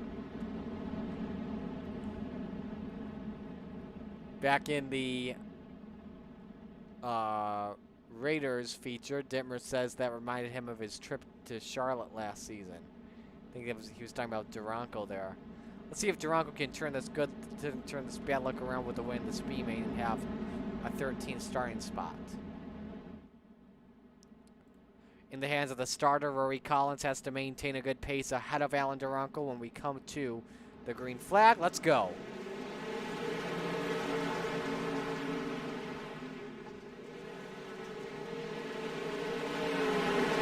Goes up easily in front of Alan Duranko. Joe Backus up into third ahead of Derek Miller. The only spots that have changed for right now are for 5th and 6th, Kemper and Templeton. Bex and Miller continue to go to work, and now the 38 on the outside gets it to work out well for him. He takes position number 3 away. That would be a 15th spot. Oh boy, Backus! Him and Templeton made some contact. Puts them back a couple of spots more. 2 laps in, Duranko running the fastest lap of this race, 18.35. 200ths faster that time compared to Rory Collins. Duranko took a peek down to the bottom and lost a ton of time because of it.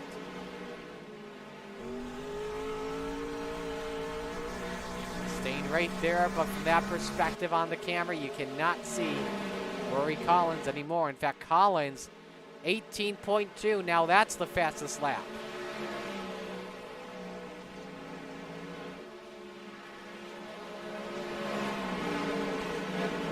Behind them, Templeton trying to make up some ground after gaining it with Joe Backus. This is for 4th on the track. Inside for Templeton. Clears up on Kemper. Not yet. Kemper fights back on the outside.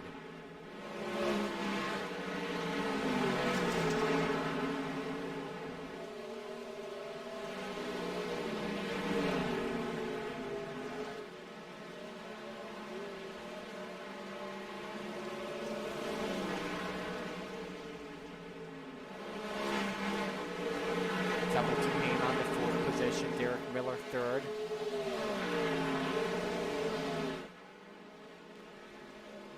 Collins using that low line on the exit. Don't know if he really wants to be doing that because Alan Duranko closed in that time by 0.2 of a second. Here comes the 109 on that 62.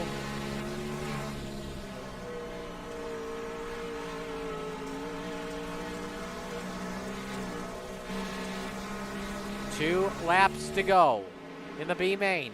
Who's starting in the 13th position? Oh, Collins all the way up in the chocolate chips. Look at that groove from that right rear Hoosier tire. Both of them continue to do it, barely getting into that wall. Here we go, final time around in the B main. White is out.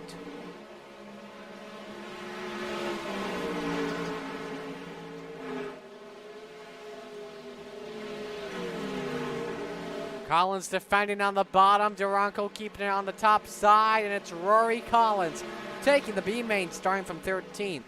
Then Duranko, Miller, Templeton, Kemper, and Backus. So prelim action for the Rebels is complete. We'll take a break, and when we come back, it will be time for the feature event for the Rebels. Stay with us here on the Coast to Coast Racing Network.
Taking place. Lance Ripka, the quickest, currently at 18.53. Let's give you the calendar on what is coming up this week for the Coast to Coast Racing League.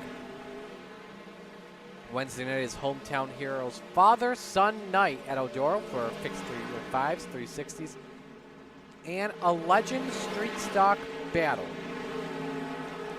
Thursday night is Thursday Night Thunder, brought to you by SBGC 3D Printing, fixed 358s and big blocks, and pro late models. Tonight here Monday Night Madness is brought to you by Malcolm's Mill Millwrighting.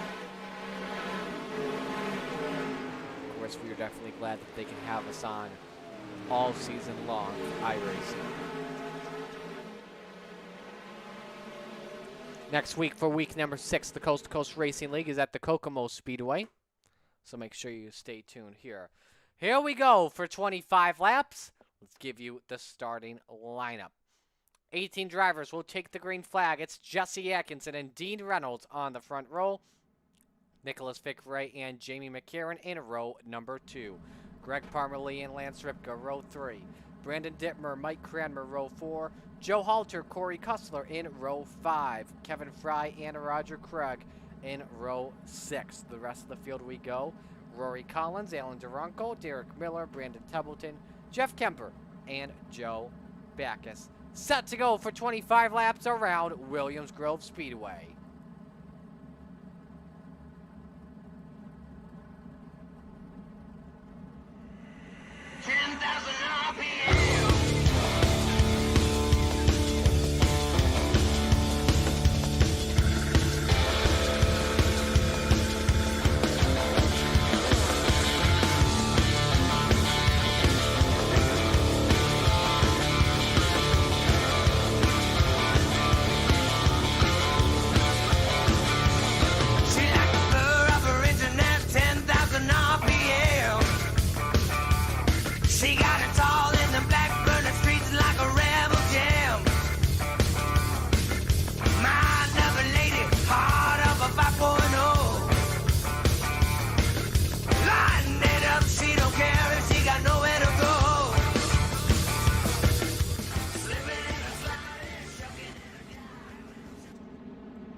One lap to go until we get the green flag.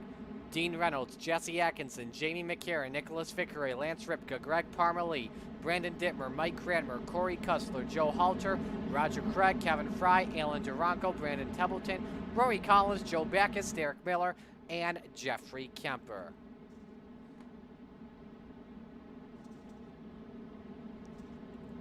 Field working their way in turns number 3 and 4.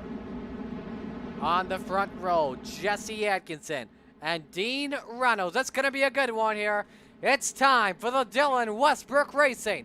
Let it roar as we come to the green flag for the Rebels.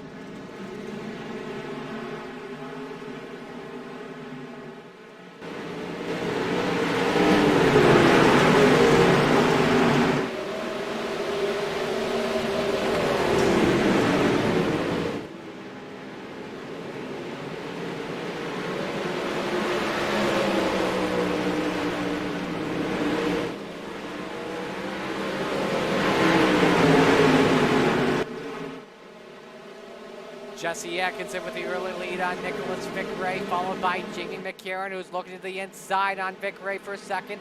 The low groove working out well for the 211. He takes it at the stripe for P2 on Fickray. Then behind them it is Dean Reynolds, Lance Ripka, Kevin Fry, Greg Parmalee, all in a major wad down the back straightaway, trying to get them all figured out on what position they want their cars to be in. Behind them, hang on! Reynolds got loose off of turn 4, nearly got into it with Ripka. We got a bunch of drivers sideways. Oh, we got a big one. 2 of them, 3 of them up on their lid. Mike Cranmer, Corey Kussler, Greg Parmalee, Brandon Dittmer. Numbers replay showed you what happened. Parmalee loose off of turn 4. Ooh. Mike into the 83 and the 4, and that just created a big mess.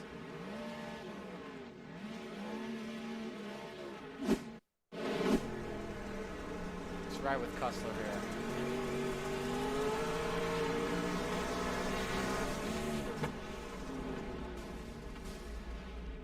Something he did not see coming, that's for sure. And then this is Mike Cranmer in the 70. That car was loose at first. And then the wheels touched.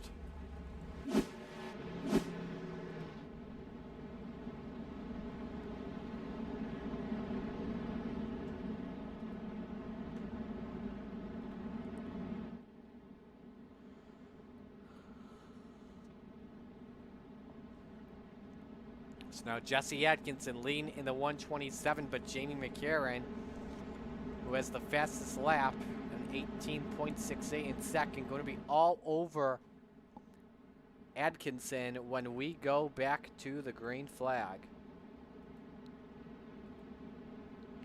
Let us know, by the way, in chat who you were rooting for. We just had a huge spike in viewers, up to 17. Definitely glad you're joining us tonight. Marty Sakala with you on the call.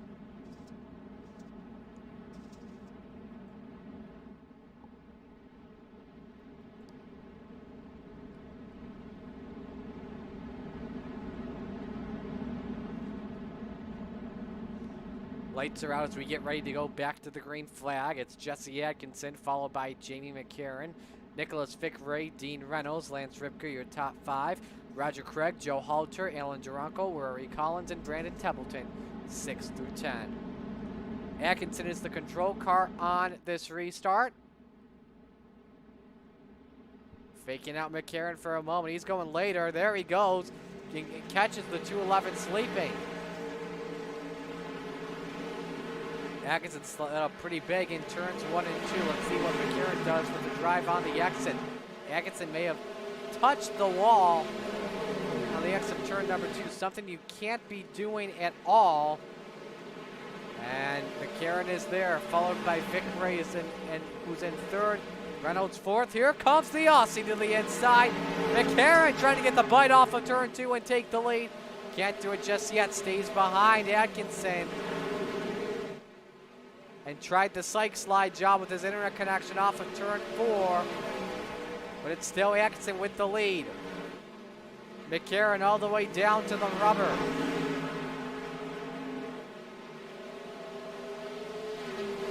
Side by side.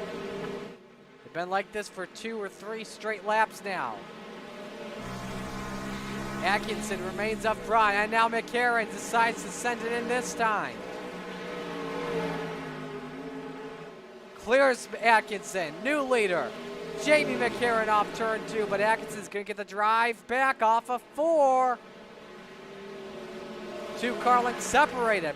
However, the yellow came out before McCarran crossed the line. I believe Atkinson's going to have to give it back.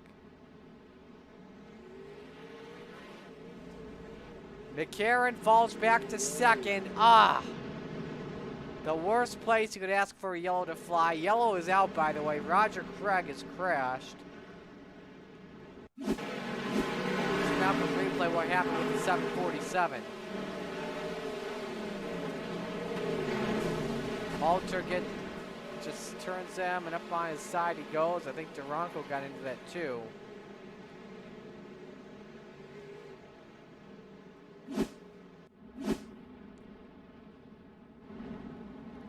So we are back under caution.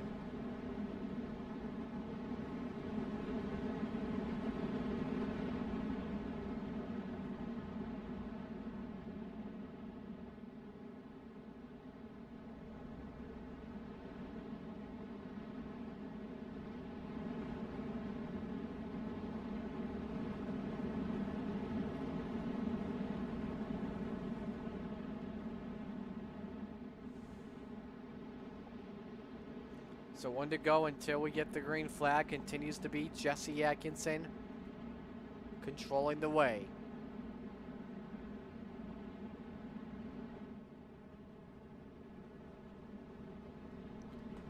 Atkinson, this is his first time out with the Rebels. Normally a Raider driver, and he's third in points coming on in. But he decided to move up based off of his IL. 196 coming in, was eligible to move up instantly. He'll bring the field back down to green to put 8 laps up on the board, and again, fires later. Right place, right time for that yellow for Jesse Atkinson. He keeps the high groove on the exit of turn number 2. Now let's watch McCarran all over that rear end of Atkinson. He takes it down to the bottom side of the track. Vic Ray, Ripka go with him. Off of 4 at the stripe. Oh, the leader got the wall.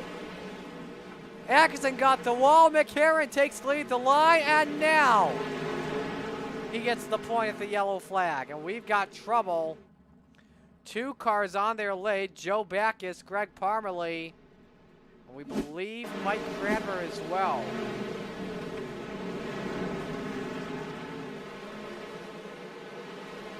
Ooh, Miller got on the wall and came down.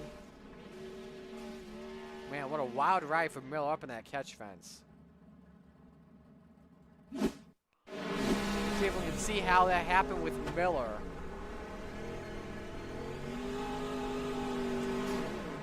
They were just side by side. I'll show you Greg Parmalee, who was behind all of this too.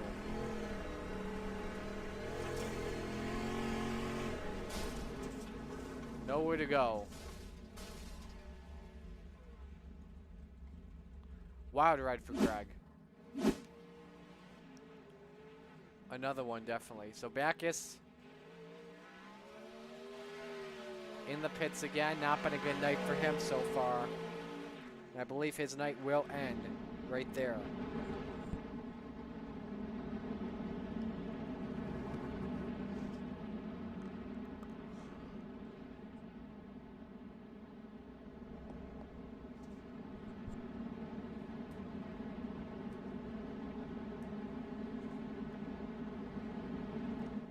So that yellow coming out, so Atkinson losing the lead. If Atkinson does not scrape that wall, he keeps the lead on Jamie McCarron. So now that changes everything now with 15 to go. And the now is how will we see McCarron restart? Definitely pull up a nice gap on Atkinson, but can he maintain that gap? We need a new contender like Vic Ray or Ripka into this battle.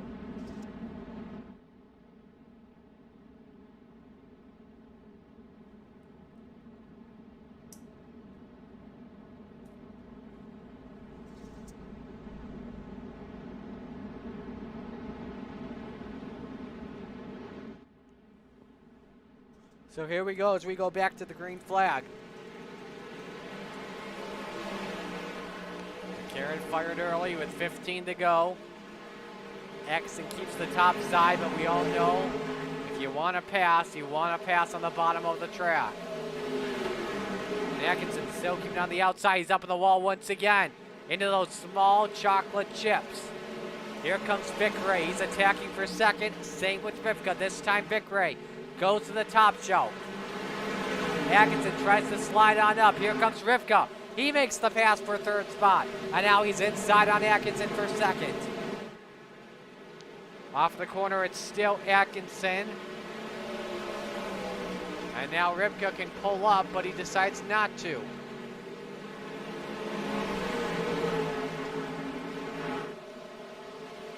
Oh, big wreck lead. Oh my goodness. Couple of cars flipping. Halter is one of them. Another is Collins. I think we had a third too. It was Brandon Tumbleton on the back straightaway. And another flip for Rory. Hits the Tory tire. 12 to go. We're back to caution.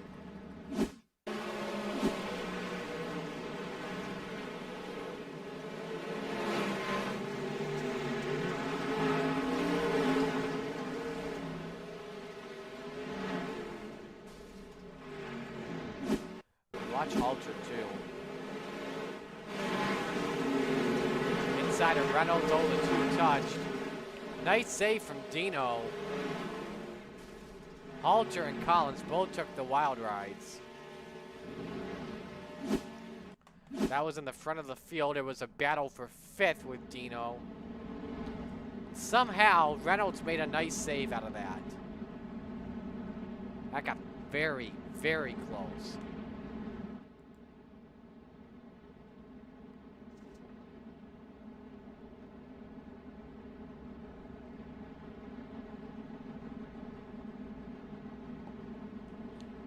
So let's see what some of you guys are saying in the chat. Tom Taylor out there once again, rooting for the Spartan Racing team.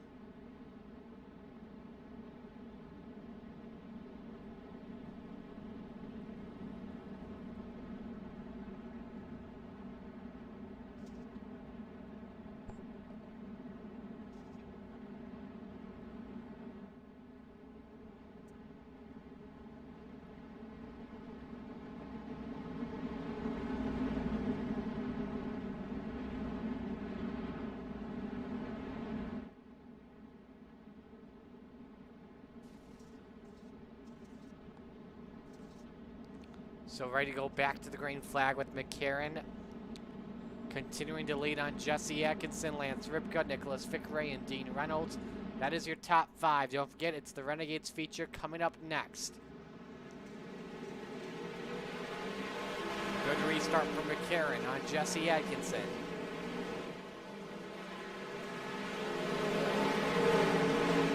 Atkinson keeping that high side. We're staying tacky all night long, but again, gets the wall in turns 3 and 4. Does Ripka use it to his advantage? No, he does not. A good points day for the driver of the 125 and likely going to maintain that lead.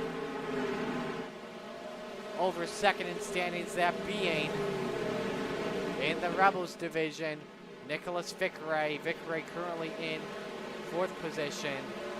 Hasn't found a way to get by Alan Duranco. By the way, Duranco currently with the AJ Custom Creations Hard Charger Award from 14th up to 5th. See if he can make his way up double digits. Ripka still can't find a way to get by Jesse Atkinson. Let's go back to Duranco. He's got to run outside of Corey Kutzler, and he takes away P5. For right now, unless Kutzler puts a slider. That he can't do at the stripe, though. It is still Kutzler. It is actually Kutzler taking advantage of the inside line. Working out, and they're trying to close in on Nicholas Fickray. Brandon Dittmer joining in on the battle in 7th. Oh no! Reynolds just got turned off of Kemper. Reynolds saves it luckily again. But it's Kemper, though, that gets the worst of it. All we need here is an onboard.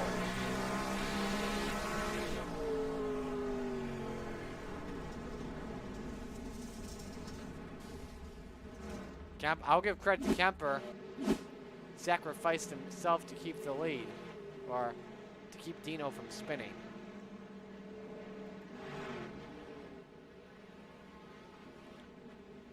So we will have a 6-lap shootout.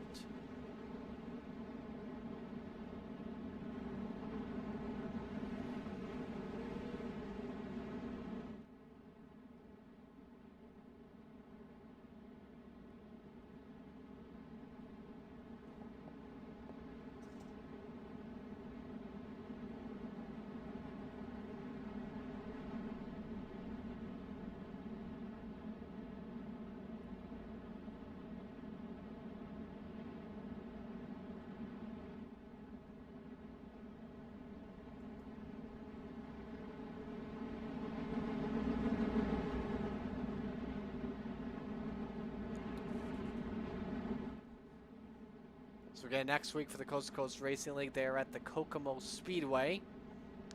That should be a fun one to watch.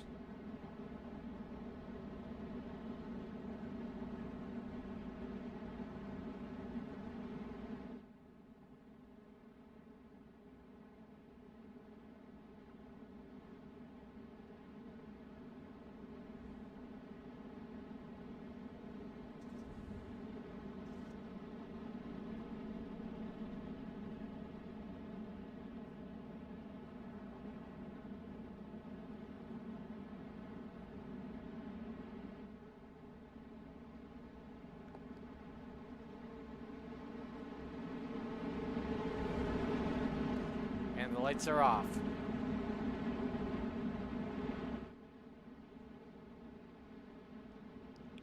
Reset the field. Jamie McCarran leads. Jesse Atkinson, Lance Ripka, Nicholas Fickray, Corey Kussler. That's your top 5. Alan Duranco 6th.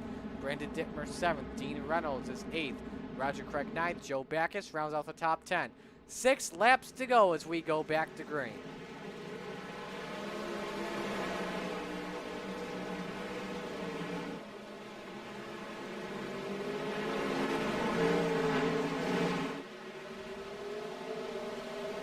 Having a challenger from Nicholas Fickray. Battle for 3rd is on. Fickray may have touched the wall with his rear bumper. I'm not sure, though. 5 laps to settle it. Now Ripka trying the inside of Atkinson for P2. Can't get it to work on the exit. Trouble! Dittmer with a nice save.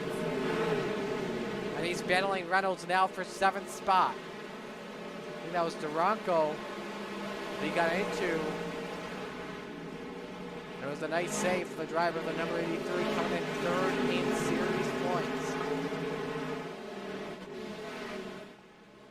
3 laps to go, though, for the Aussie, Jamie McCarran. The win would be his 6th in Coast2Coast Racing League competition. It's early morning for him. Only 1 start that came last week at Lernerville. It was an 8th place finish. Moved up in Renegades competition and came home in 17th.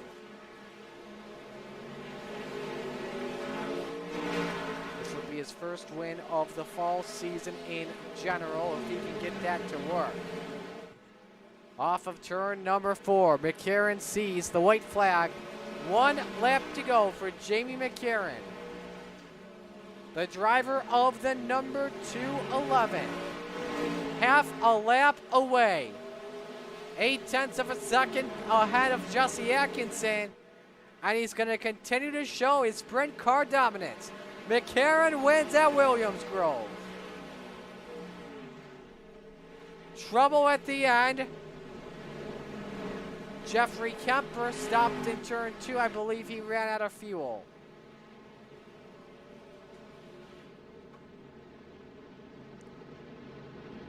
But McCarran gets it over Atkinson, Ripka, Vic Ray, and Cussler. Have a top 3 photo. We're going to have to make this a quick one again as we got Renegades competition coming up shortly.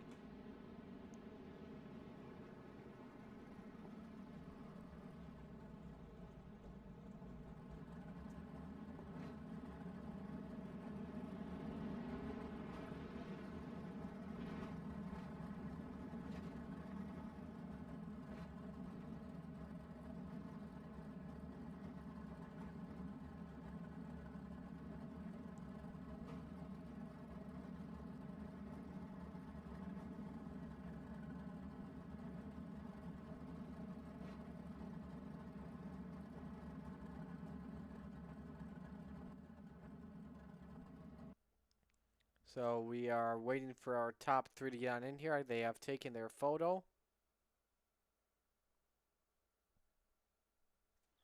And we've got our 3rd place driver in. So Lance Ripka takes home 3rd. Lance, your run maintains the point lead over your main opponent. That is 2nd coming on in, that being, just looking at the points here, Nicholas Fickray. How important was that run tonight? It was a very good points night. My goal is to keep clean, not get any incidence points, try to get as many bonus points as possible, because they're gonna add up in the end. Finish with 0x, so I should get an extra 5 points. So absolutely. Will we be seeing you in the next event, the Renegades? Sir, I'm not able to make those races. I got another race in another league. So gotcha. Who do you want to give shout-outs to tonight? Spartan Racing, first and foremost, VMR Wraps, Ripka Designs, and SBGC 3D Printing. You guys putting on a good show. All right. Thanks, Lance. Nice run tonight, man. Thanks, man. So Ripka maintains his point lead. Let's go to Jesse Atkinson coming home in 2nd. Jesse, the low groove was the place to go, but you were keeping it going on the outside. We're going to have to make this a quick interview, too. Were you able to try out the low line, or was your setup just dialed for the high groove? I mean, yeah, I tried the low line, but I think my setup was definitely meant for the high line. I went down there once, and I was just like, I'm not going to do that again. So I just stuck with the outside and grabbed a P2, which I'll take that any day over wrecking out. Absolutely. Definitely understand that part. Will we be seeing you in the next race or no? No, but you will be seeing me next week. All right, sounds good. Who do you want to give shout-outs to? Gotta thank my sponsors, For Cloak Media, Atkinson Designs, Ager Esports, PRC Graphics, and gotta thank you guys for broadcasting this. This is really fun, and I gotta thank Coast2Coast Racing for putting on these races. All right, sounds good. Well, Jesse, nice run tonight, man. Yep, thank you. All right, Jesse Atkinson with a second place finish. Now time to go to Cool Ray Victory Lane, where we say good morning to Jamie McCarron. Gets his first win of the season. Jamie, what a car you had, man. We're going to have to make this quick, too.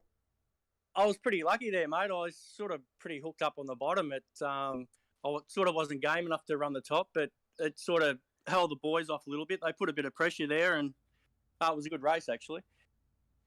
Definitely it was. Will we be seeing you next race for the Renegades? Oh, I think so. I might give it a bit of a bash, mate, and see how we go. Hopefully I do better than last week. But all right, sounds good. Yeah, you never know what can happen in the Renegades. Who do you want to give shout-outs to for this win? Finzel Motorsports, B-Fins Designs, Butt Kicker. Who else is there? There's K&N Filters, Wix Filters, Mazen's Transport, and Jay-Z iRacing Photos. All right, sounds good. Well, Jamie, congratulations on the win. We'll see you in a few moments. Cheers, mate. You hear the cheers there from McCarron. Your A&J Custom Creations hard charger goes to Alan Duranko from 14th up to 6th. Give you the official results. McCarron, Atkinson, Ripka, Vic Ray, Cussler, Duranko, Reynolds, Dittmer, Craig, and Backus. That's your top 10. There you see the full results on your screen. Only 10 drivers finishing on the lead lap. All right, we're going to pause here. We got to step aside, and when we come back, it will be Renegades time. So stay with us on the Coast2Coast Racing Network.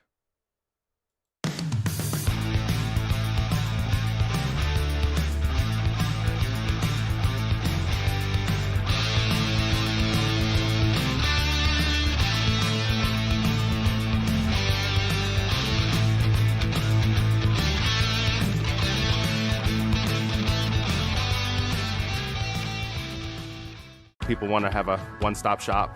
They need us for now all these different services, not just the heating and air side. When things are going wrong, you want the company that's going to be able to get things done as fast as possible for you.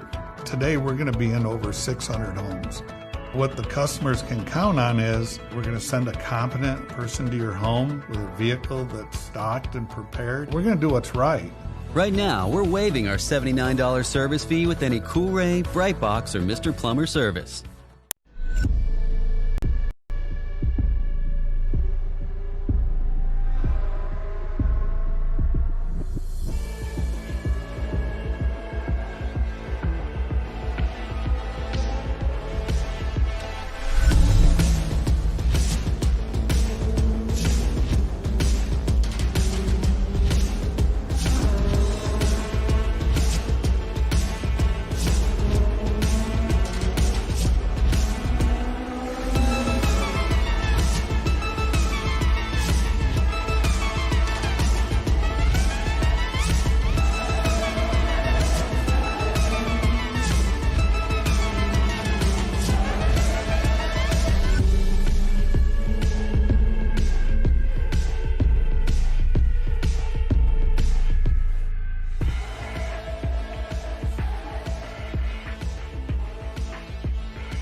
GeForce TV delivers the excitement of short track racing to places it has never seen before.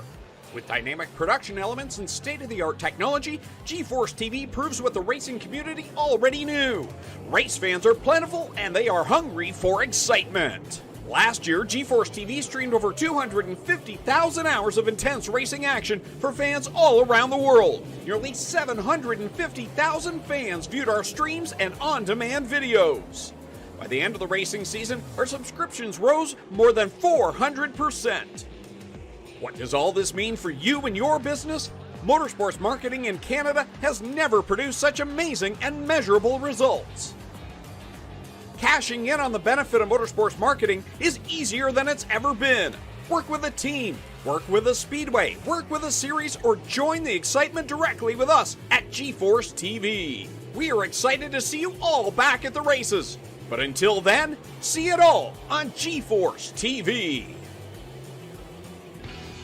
Subscribe today for free at GeForceTV.net.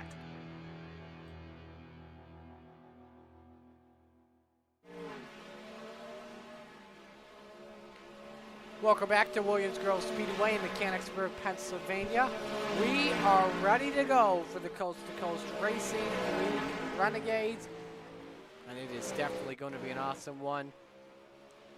The A division of Monday Night Madness in the Outlaws. As always, they are brought to you by Dylan Westbrook Racing. Well, we had a last lap pass last week at the Lernerville Speedway. It was definitely a crazy final few laps, that's for sure. Aiden Young on the inside, last lap pass on Steven Spees. Absolutely incredible finish, that's for sure. Your top five was Aiden Young, Steven Spees, Blake Chapman, Stephen Fernberg, and Donovan Ross.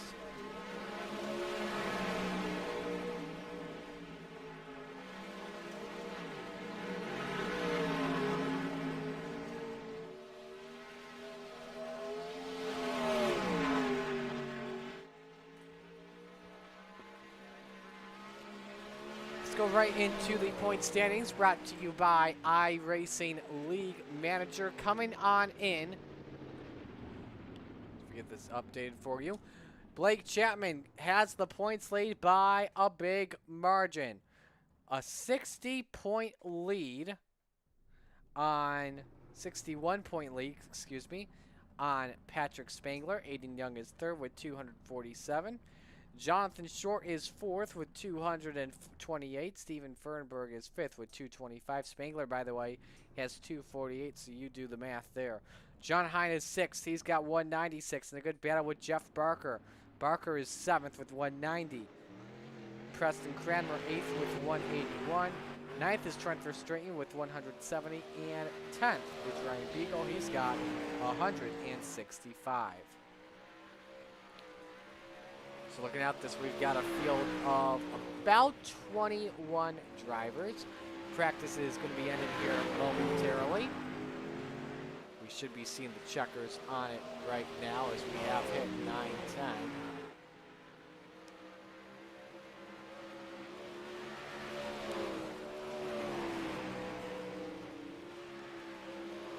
While we are at it, let's inform you of this. Join us on the Coast2Coast Racing Network on YouTube and click subscribe to join in on all of the action. Of course, we've got Monday Night Madness here from 7 to 10.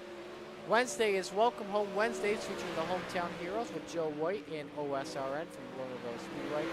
Then we've got Thursday Night Thunder on the Max Speed Television Network at 7 p.m. We've also got Pro Late models in there as well. Currently, Blake Chapman is the quickest in practice. He's got a 17.49.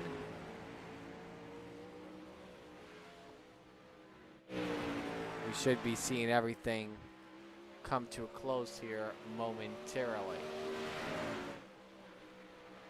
Drivers from last race that are in this, we can tell you their names. Roger Craig, we believe is in this. If not he, I believe he's doing race control actually. Jamie McCarron, who just came off of the win.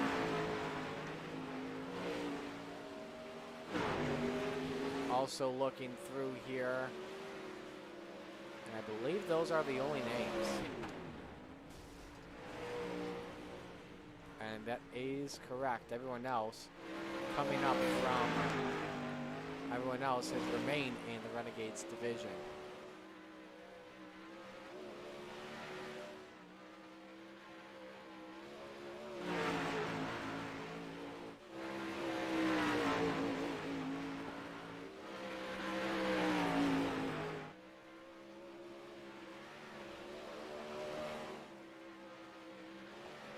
We'll just listen to a little bit of practice here. Wait for the go-ahead signal for race time. For qualifying, I should say.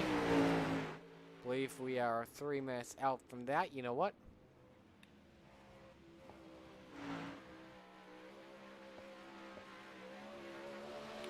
While we are at it, though, we will tell you as well, continue to talk about the Davey Brown Senior Tribute Night.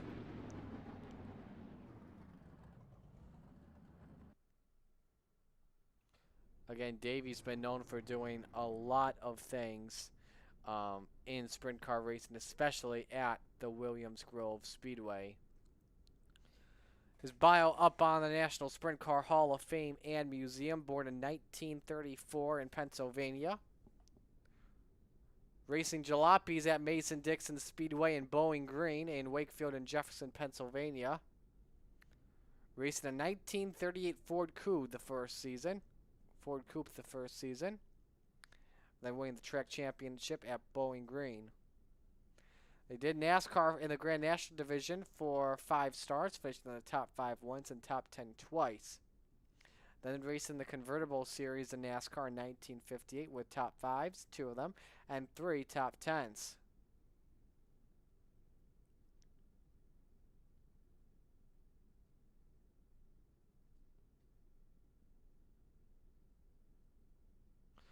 In 1964, he helped Dick Toby Tobias defend the Twin Grove titles for 63 with the Roy Shorty Image car.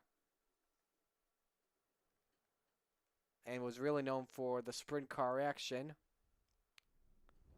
in the late 60s and the 70s.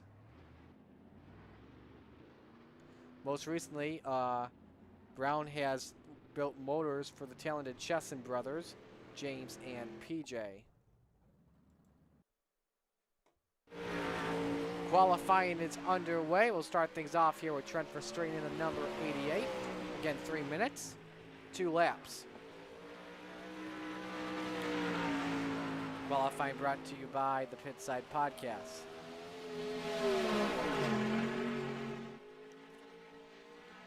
Off of turn 4, Verstraeten starts things off here. Purple in sector 1, 17.791 for Trent. Patrick Spangler second quick, 17.821. Now it's Aiden Young, 17.80. The field's starting to wind things up here. Let's go to Aiden Young. No one's been able to top Trent Verstraeten just yet on their first lap, except for a man named Blake Chapman, who goes to the top, 17.751. Let's see what Chapman can do here in lap number 2. Slower. So this is actually a lot different. The track getting a lot slower on lap number 2 in qualifying compared to how it was in lap number 1. Let's go to John Hine in the 71, currently 8th quickest. Up to 6th with a 17.855.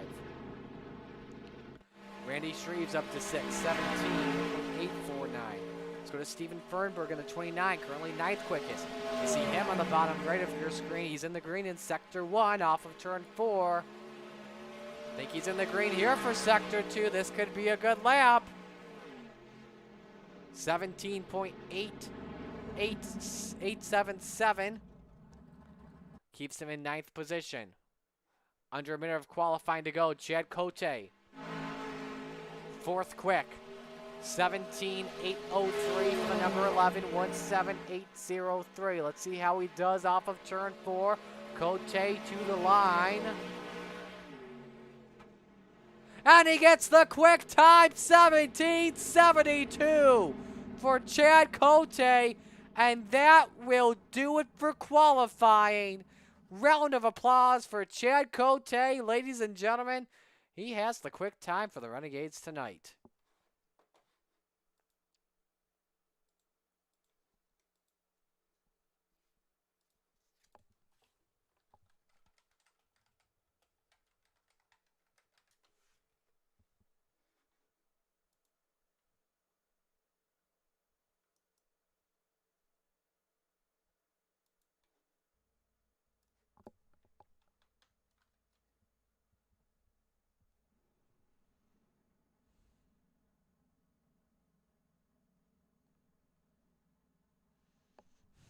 So we get ready to go here for heat race number 1, and again brought to you by the Lucas Oil Empire Super Sprints. Here's how we line things up again. If you have just joined us, top 4 all inverted before we go green for the heats. Let us know who you are rooting for and where you are watching from.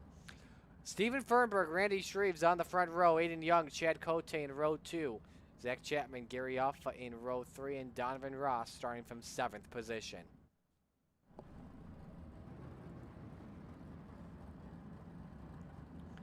There you see Cote, the man to watch out for.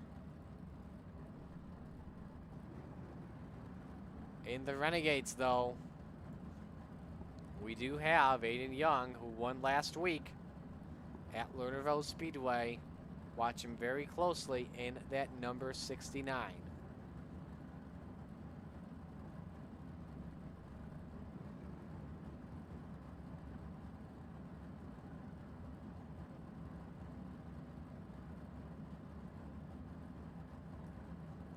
Starting in 5th, by the way, is Zach Chapman. Drivers, by the way, have been told on the Coast2Coast Racing League website, time to update your bios for the announcers.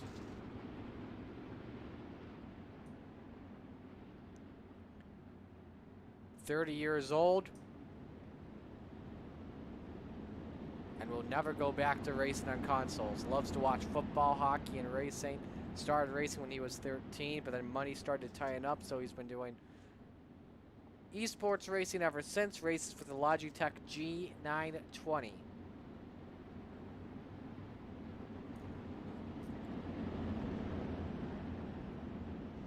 Fernberg with a nice scheme for Breast Cancer Awareness Month. It's October. You see a lot of racing fans support it with pink for October.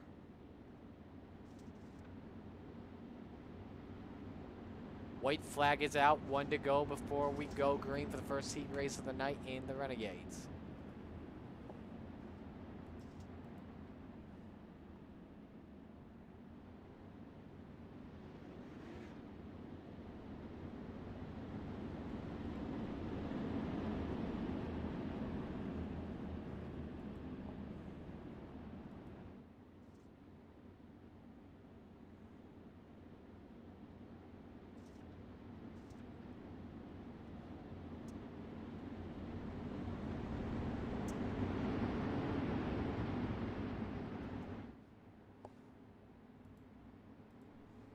Out of turn 4, here we go. First heat race of the night for the Renegades. It's green.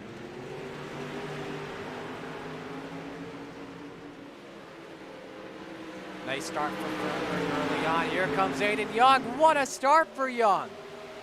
And he's looking 3 wide from what nearly got into the inside wall. Shreves backs out of it. Chad Cote still fighting. Maybe possibly trying to thread the needle. That's tight.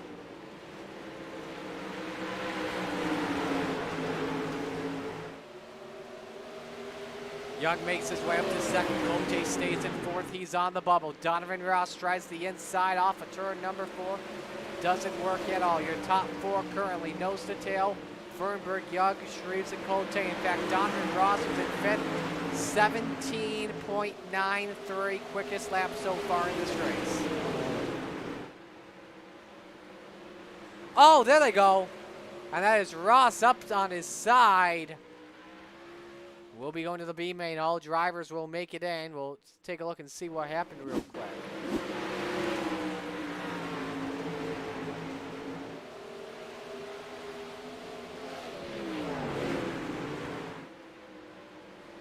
off the Uke tire, then Zach Chapman just got into him.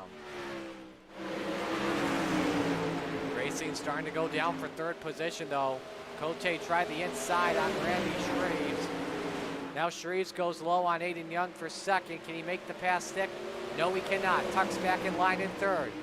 Winner of this heat race again starts on pole. Chad Cote tries the chocolate chips. And they taste bittersweet to him.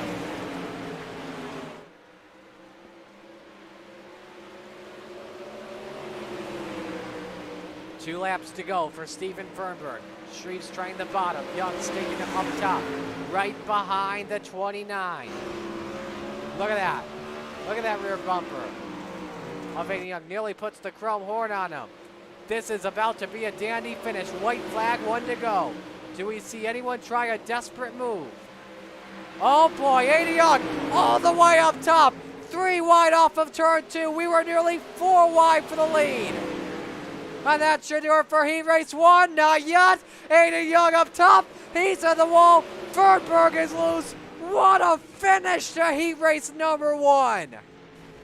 Fernberg takes the win and is on the pole. Holy moly. Is that a preview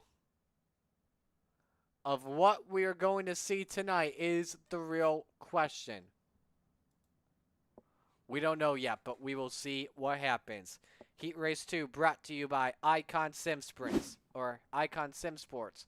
Here's the starting lineup. It's the John and John show on the front row. John Short and John Hind. Row 2, Patrick Spangler and Blake Chapman.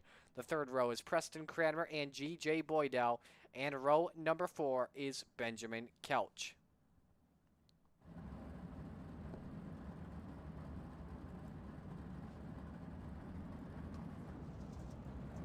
Blake Chapman, your points leader, probably the main driver to watch closely, starts in 4th. So you're right on board with them. Fastest of all drivers in this heat race. Coming on in.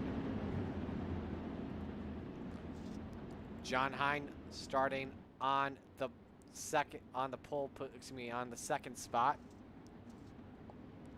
An international law professor, loves to iRace, been doing it for over 7 years.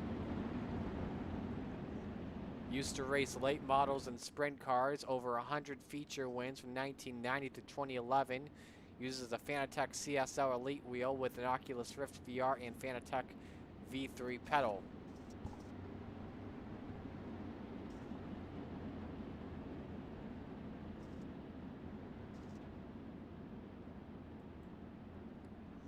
One to go until we get the green flag.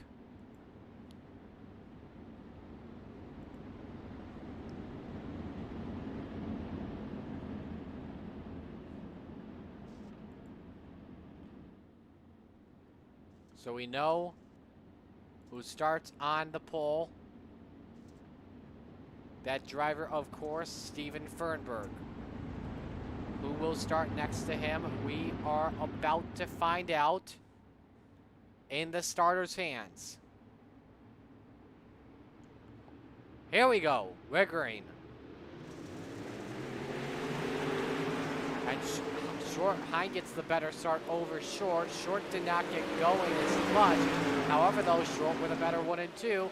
Trying to get the lead over Hind. They nearly come to blows. Some good hard racing off of turn number 4. Too hard racing. Oh, man. Wild ride for John Short, tumbling across the front straightaway. Alongside Patrick Spangler. Hind leads Blake Chapman. Preston Cranmer is now 3rd. Moved Benjamin Kelch up into the 4th spot.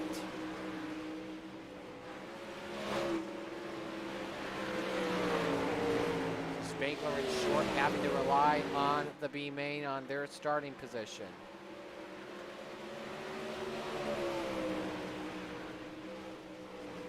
Blake Chapman, a car length behind on John Hind, tries the inside. That's where you're going to want to be throughout the race tonight. believe as well this will be our final heat race. I believe there will be 3 heat races tonight for the Renegades. Chapman again, your points there, trying the inside on John Hine. Again, winner starts in the 2nd position in the feature tonight. Going to be 3 to go off of turn number 4 when they come to the line. John Hine doing a good job. Now, one of the better drivers utilizing the high grooves of the track. We have a driver that crashed, I believe. Nope. Excuse me, we just got reports Spangler has left the pits. Chapman sending it in underneath once again. But Hine again with a much better exit, keeping that wheel with a straight line.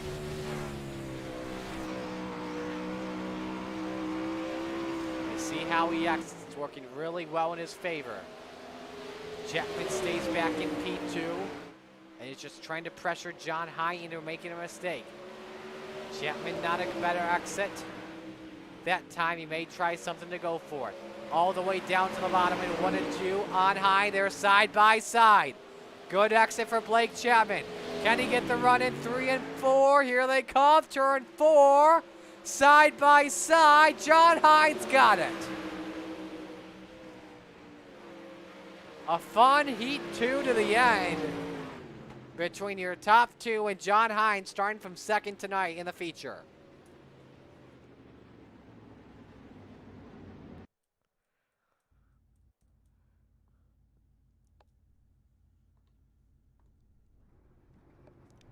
Third heat race of the night, brought to you by the Super Dirt Car Series. Again, a big win from Matt Williamson on Sunday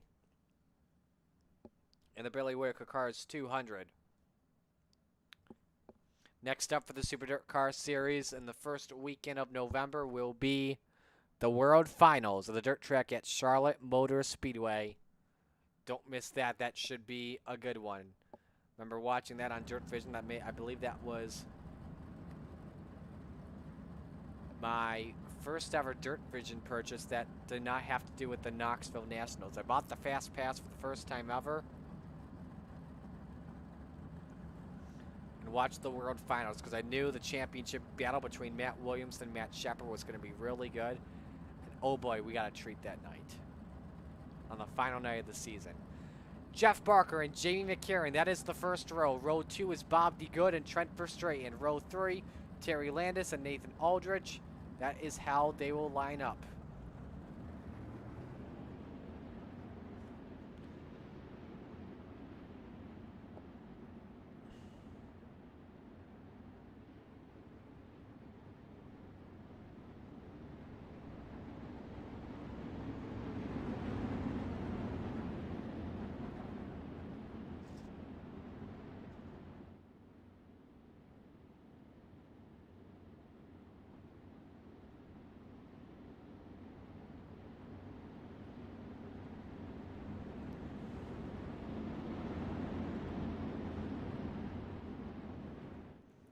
Be 1 to go when we come back to the line this time. Next time by will be green flag. Again, top 4 transfer. Terry Landis, Landis starting in 3rd. Trent Verstraeten from 4th, the fastest of all the drivers in car number 88.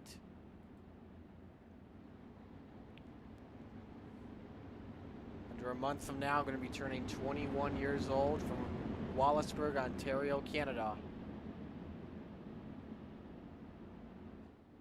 Using a 27-inch curved MSI gaming monitor, Thrustmaster TMX. Used to be part of a pit crew who raced mini mods at South Buxton, now Southern Ontario Motor Speedway. Here we go for heat race number 3, brought to you by the Super Dirt Car Series, and it's green. Barker naps ahead of McCarran going into turn number 1. And it's McCarran with the early lead. Not the start at all for Jeff Barker, but for 3rd, here comes Verstraeten for the 2-for-1 discount. He's got the coupon, and it's up to 2nd. Verstraeten going to be challenging McCarran all night long in this heat, that's for sure. Barker and Landis, that's the battle for P3 on the track. Barker holding off Landis just for now. Nathan Aldrich, you see the red 514 currently the first one out.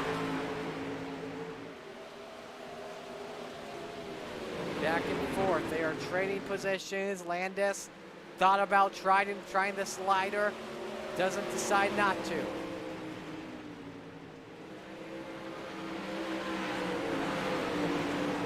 Jamie McCarron, 18:06, fastest lap of the day in this heat. Verstraeten right behind. Barker a car a length ahead of Terry Landis. Landis just ran his best lap of the day, 18.34 off of turn 2. Trying to use the low line as exit. That's going to be the place where you'll want to be for the feature, so a lot of drivers testing it early on.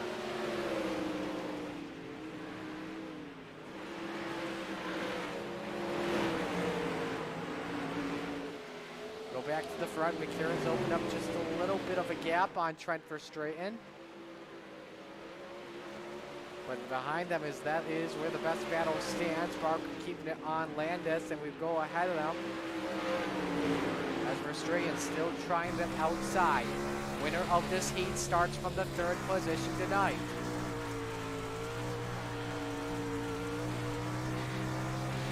White is out, 1 lap to go. Verstraeten keeping it on high side in 1 and 2. McCarron still ahead. Will he set something up in 3 and 4 with the tight corners? He won't. And it's Jamie McCarron in a close battle in Heat 3 that takes the win by about 2 car lengths on Trent Verstraeten.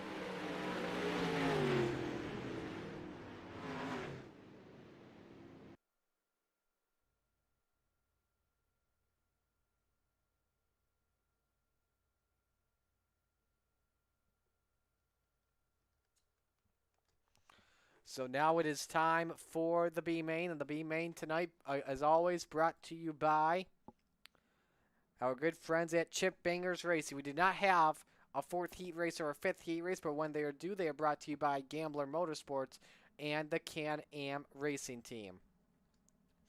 We have figured out our first 12 positions. Now it's time to find out 13 through 20. Set the field for you, Gary Offut and G.J. Boydell. That is row number 1. Row 2 is Nathan Aldrich and Zach Chapman. The 3rd row, Patrick Spangler and Bob DeGood. And row 4, Donovan Ross and John Short as the field rolls off for the B main.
So here we go as we get ready to go to the green flag for the B main. We'll focus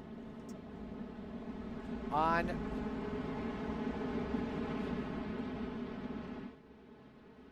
the rest of the positions on every position throughout the field. Here we go for 10 laps. Hoffman gets the early jump on G.J. Boydell. Could cost him maybe another spot, but off 3 wide. And Spangler gets the edge. He's hungry after being involved in that wreck in his heat race. Big time for drivers behind him. You got John Short in 5th after being involved in the heat 1 race. spot on G.J. Boydow. Can't get that to him.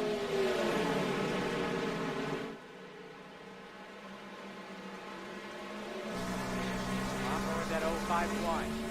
Already up 2 spots. Ooh, had to let off the gas there. Really rubbery. That makes your car a lot faster than the racing car.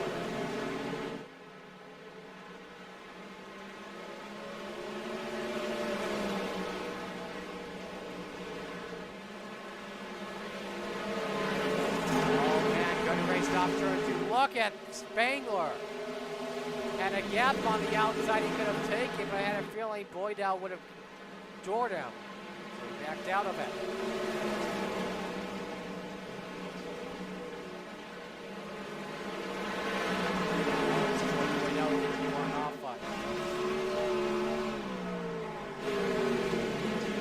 Spangler goes to the inside. Could we go 3 wide off of turn 4? We do not. Hoffman still leads by 2.5 car lengths.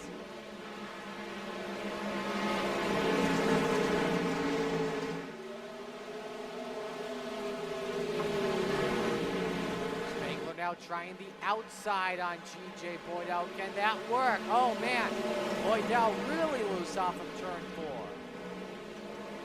Spots 13. Get on the line. Spangler wants spot number 13. Tries the outside, has to let off, or else he would have gone into the rear end of Jerry Alpha. Does not want to do that though. 3 laps to go, working on lap 8. Spangler tries to slide up on Alpha. Can he clear him? Not just yet, still it's Alpha in the lead. Spangler now slides up in front of the glitched Alpha. Too much of a slider. Alpha gets turned. Up on his side he goes. What a shame for Gary, had a great car early on.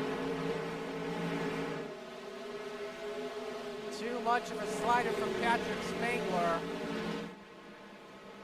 And Zach Chapman on the inside. Is he out of fuel? He's got way loose off of turn 4, I believe. Slowing in turn number 2, Donovan Ross.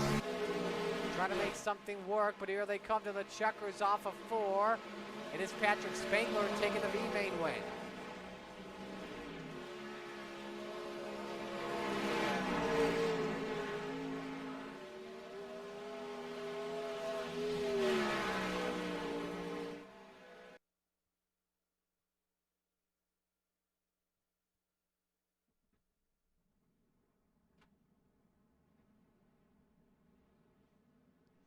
So that does it for preliminary action here at the Williams Grove Speedway. Final warm-ups taking place, and then when we come back, it is feature time for the Coast-to-Coast Racing League Renegades for Monday Night Madness. Stay with us on the Coast-to-Coast Racing Network.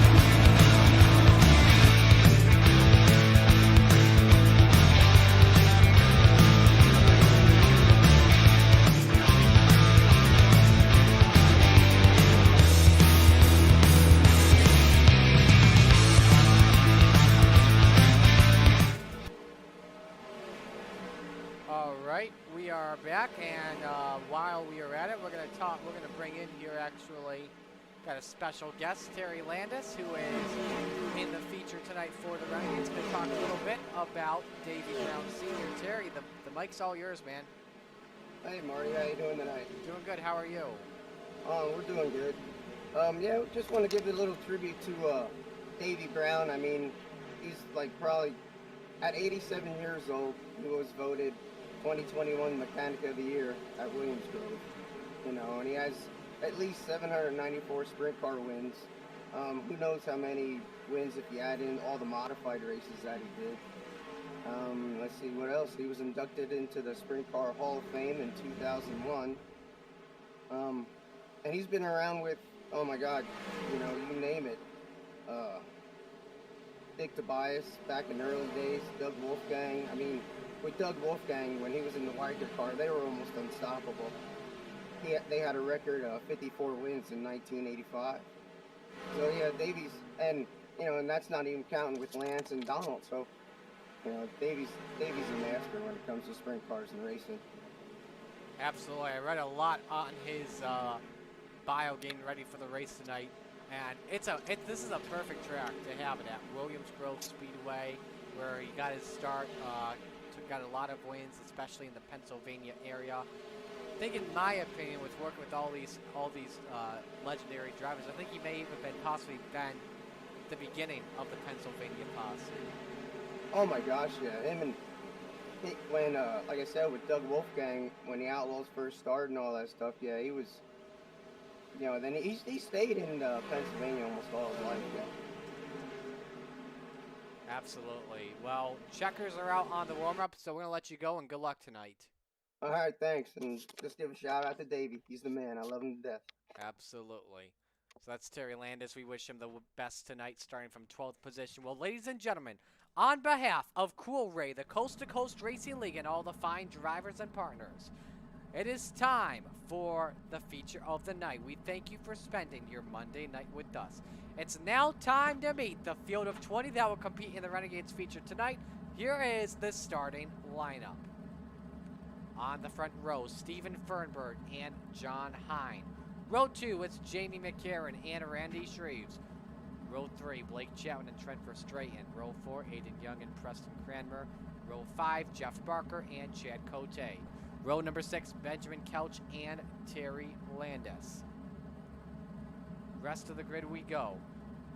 Patrick Spangler, Zach Chapman, Donovan Ross, G.J. Boydell, John Short, Nathan Aldrich, Bob DeGood, and Gary Offut.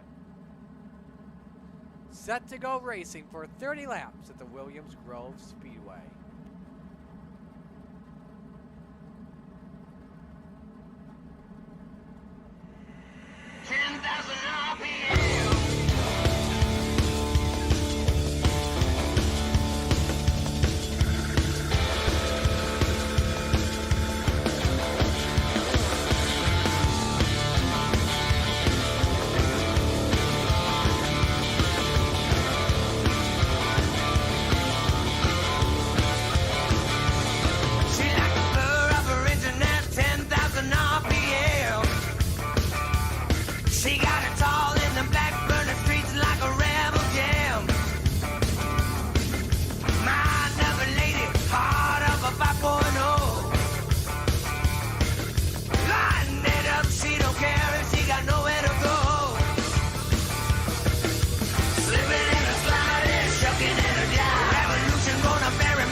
Drivers set to take the green flag.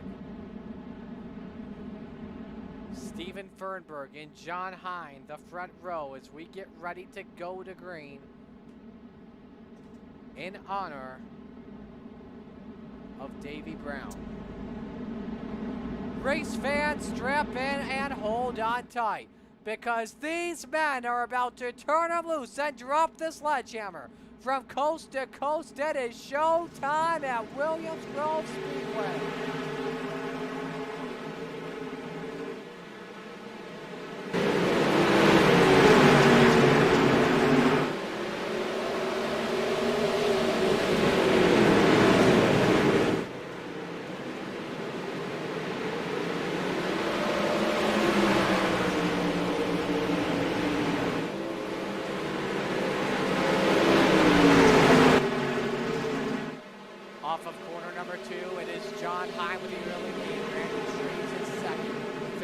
Battle on hand between Stephen Fernberg and Jamie McCarran.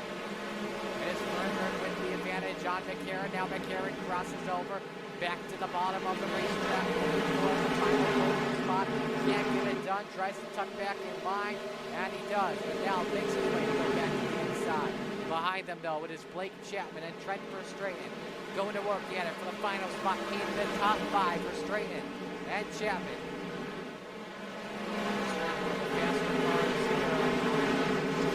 Start from 6th spot. Oh, behind them, drivers are really loose. One of them was Preston Cranmer in the 12th spot. Oh, we got a crash. Jeff Barker has spun it. That is in turn number 4. Yellow lights are on for the first time tonight. So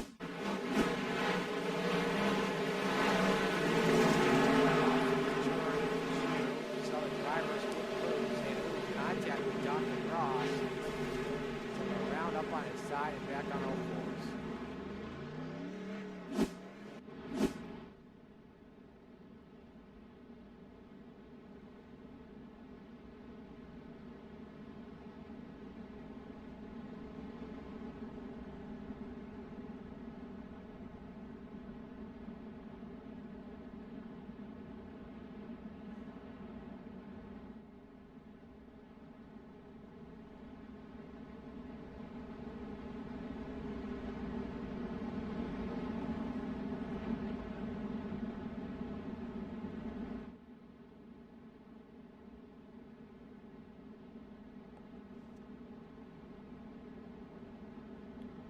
So a couple of laps were complete.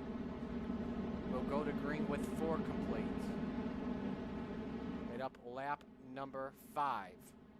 John Hine, fastest lap of the race so far. He's got an 18.68 second lap.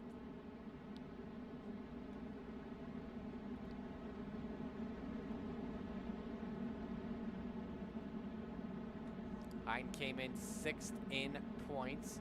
196.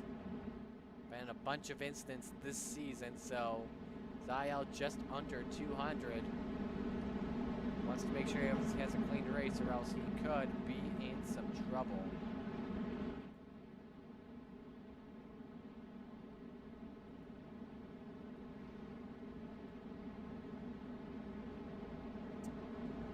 Pace truck going into pit road this time. John Hine gets the right to fire first. And we're back to green. What a restart from Hine. Caught Randy Shreve sleeping. Entering turn number 1. He's got a challenge with Garrett. Looking for 3rd on Fernberg. Can he get the pass to 6? Oh, hang on, we're back to yellow. Preston Cranmer, oh, that front end's gone. Just like the way it happened with Mike last week. This is in turn number 2. Watch the restart here.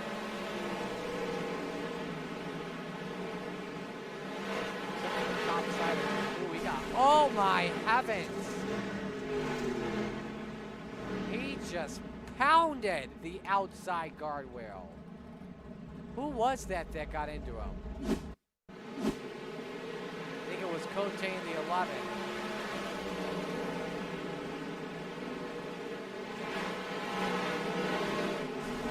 Oh my gosh.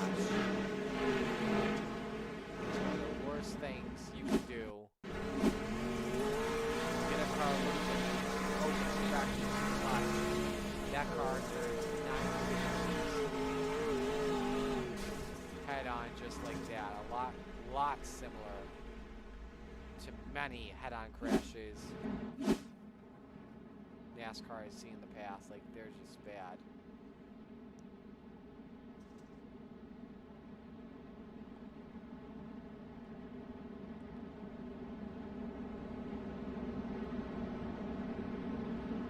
So we be going back to with 5 laps complete. Should be 1 lap to go at the line.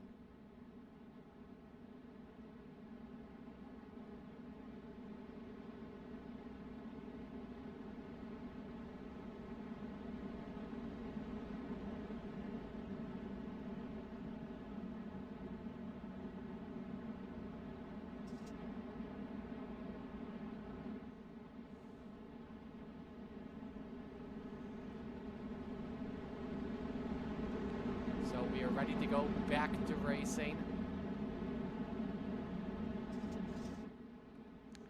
Single file restart like always in the Coast to Coast Racing League sprint cars.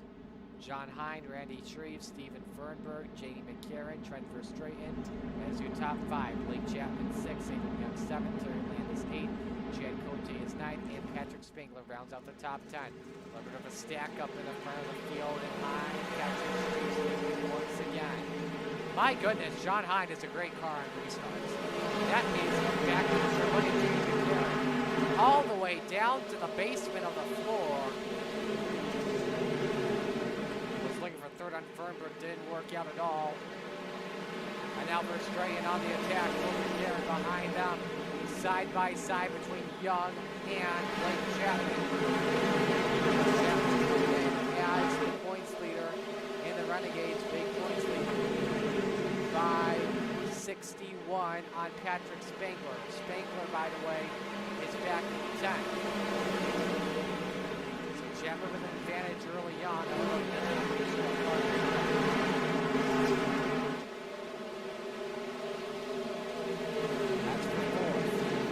McCarron and Verstraeten. Trent trying the outside, right on board with him for a lap.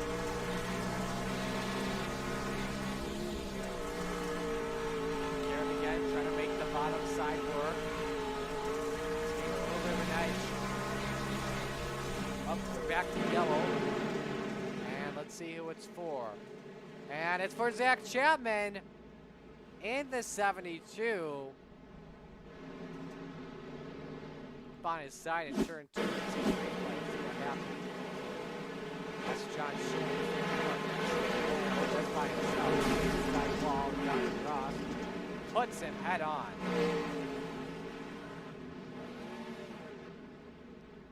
That was a worse wreck than Preston's. So he'll use his quick repair.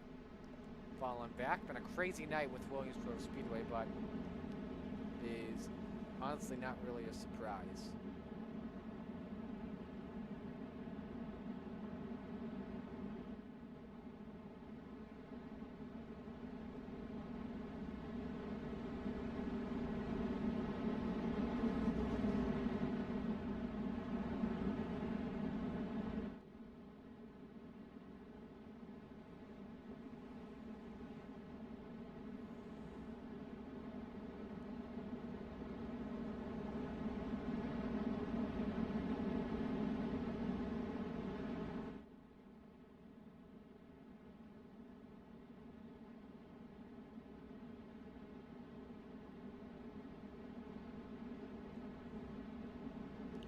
Lights are off. Will be 1 lap to the green flag and go back to green with 9 laps complete. 3 yellows in this feature.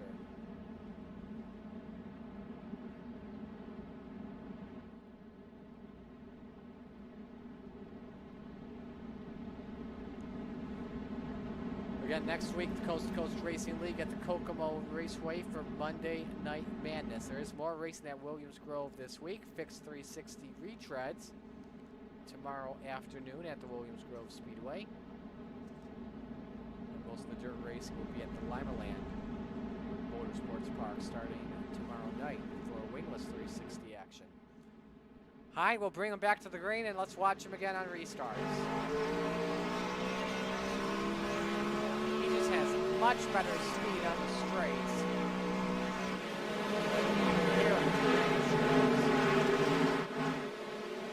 McCarron stuck in a fight this time. Fernberg may lose a spot on this restart to Jamie. And your winner of the Rebels event, taking away the 3rd position. And to the bottom. Oh, Fernberg, I think, just got the wall off of turn 2, and he did. Now he tries to run in the middle groove. That's going to be a tough groove to run on for Straighten up on the top shelf. Taken away, 4th position. In the number 88 off of 2. Making the pass work. Fernberg in big trouble. He started on the pole and he has lost 4 spots since. Back to 5th. Red racing all around. Let's go back to McCarron and Verstraeten. Now they battle for a spot on the podium. Fernberg tries to get back on the fight for straight and with a run off turn 4. He is up on his door, pulls up. That may have been a good time for McCarron if he wanted to try to do his line job. Off of 2 though, Verstraeten gets the edge on the entry of turn number 3 and should get the spot off of 4. And Trent Verstraeten takes away the 3rd position. 9th in points coming in is Trent Verstraeten. In the Renegades did not race last week, but has a 3rd place finish 2 weeks ago that came at Fairbury. Cross flags are up, 15 down, 15 to go. John Hine has led all the laps so far in this race, maintaining a half-second lead on Randy Shreves in the 56. This is a good run from Randy so far in this event. Randy's only done 2 events this season with the Renegades. His best finish this season is a 4th. So we're straight up to the 3rd. Let's go to 5th. Hayden Young loves the low line. That's how he won last week at Lernerville. This time can't get it to work on Fernberg yet.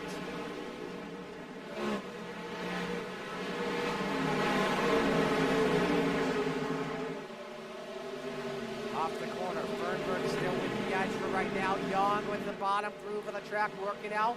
Here comes as well. John Short, no! Short spins it in 4. We're back to yellow with 12 laps to go.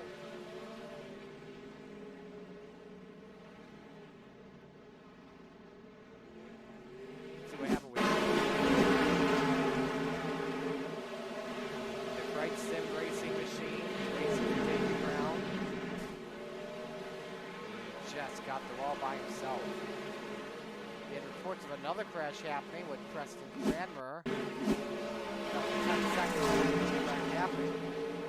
He's by himself. And lost control of it. Makes a nice save though. If he was still around, like he was a couple of tenths back there, the yellow would come out. Bobby Good would have passed him.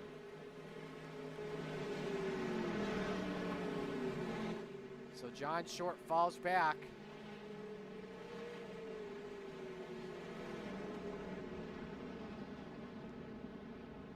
Man, that's a tough break. He was making his way up. I think he had the hard charger award. Was up 9 spots, I want to say. And speaking of the hard charger award, currently belongs to G.J. Boydell from 16th to 10th.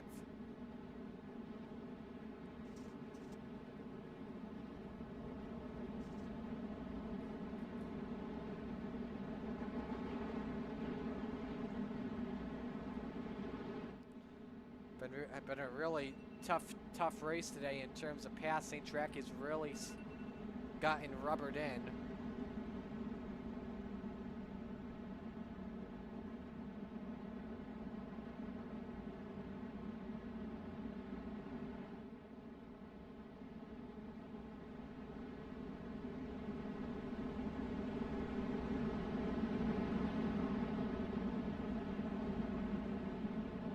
Ready to go back to green with 11 to go.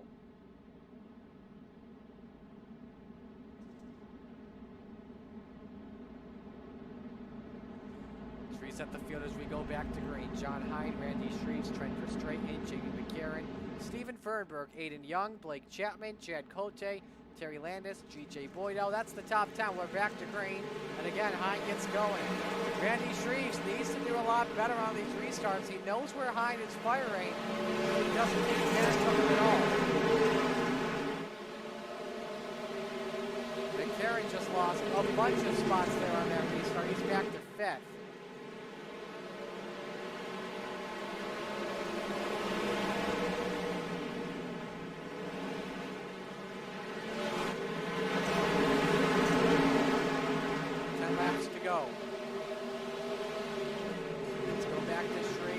In a battle for 2nd position with Trent Verstraeten and Stephen Fernberg. Fernberg trying to get inside, doesn't work. They stay single file.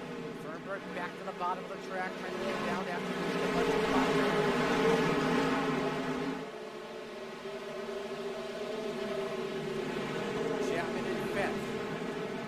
McCarron is falling all the way back to 6.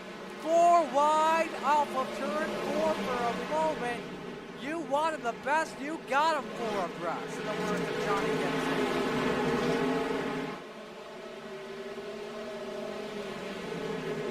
Back up to the battle for third. This is for the final spot on the podium for a picture. Verstraeten keeps it. Ferber right at the bottom. No, doesn't work. Everyone using the top shelf to make the passes work throughout the Renegades event tonight. Ooh, and Ferber with a nice run in the corner. Almost stayed side by side in the straightaway. This way happens. Trouble. Aiden Young has spun it. And that is in turn number 4.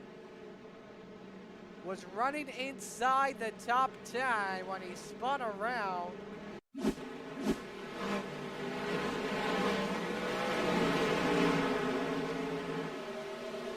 There was contact off of McCarron and put him into the wall. Up on his side for a brief moment.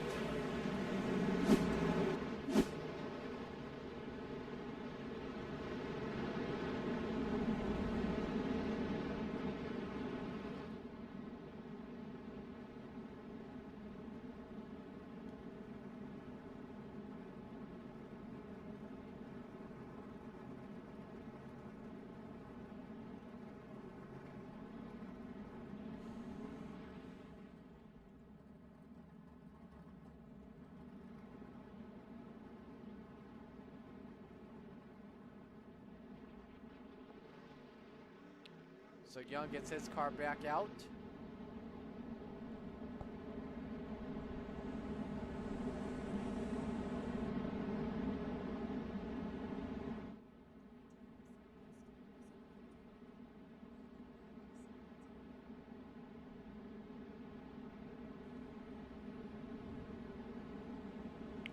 So we will have a 6-lap shootout when we take the restart.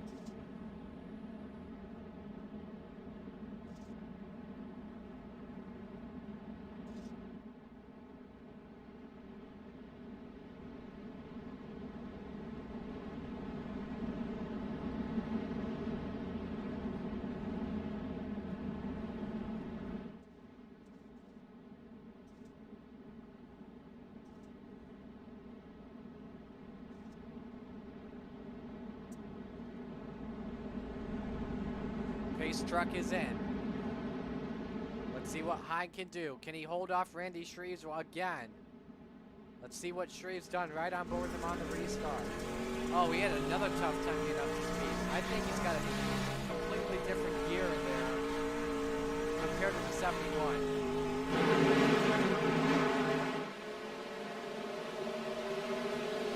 Couple moves being made mid-pack from what I'm seeing on our screen. Randy Shreves loses control of the car! He just lost it. They were 3 wide. Keeps it going, and he's back to 6th. That puts Fernberg up to 2nd. Not for long. Verstraeten takes it away with a daredevil move off of 2. But we're back to yellow. Benjamin Couch into the pits. It doesn't matter, though, for Randy Shreves.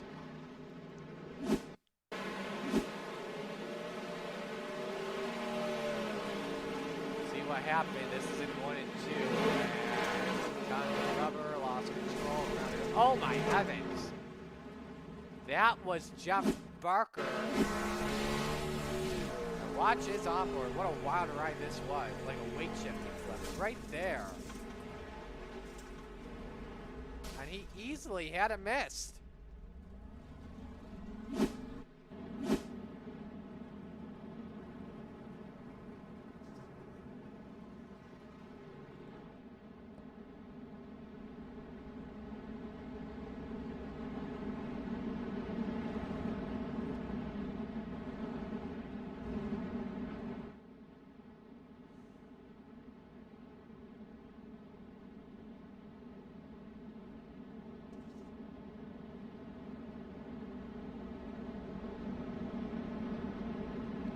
Should be now a 4-lap shootout. We are still got the lights on. Should be 1 to go at the line.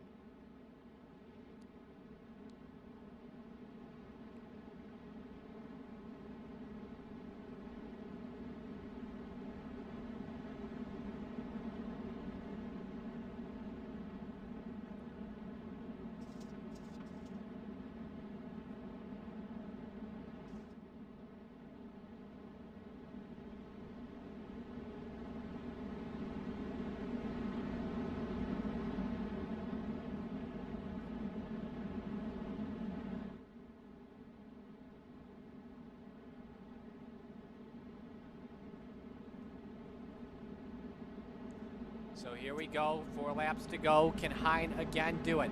This time, though, he's got to hold off Steven Fernberg if he wants to win. Toughest test for John Hein today, I bet. And he fires earlier this time. That was a good tactic for John Hein. Now Fernberg to the bottom, slides back up to the top. Loses a little bit of time.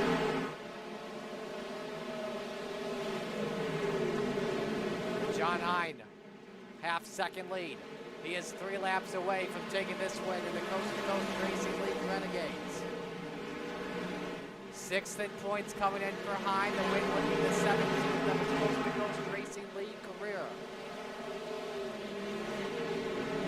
Hasn't had a top 5 finish since... Oh, wait, we got a yellow. Not over yet. Chad Cote has spun, and this should give us a 1-lap shootout. If not a 2-lap shootout. We're going to wait here and see if everything updates. We'll have a green-white checkered when we go back.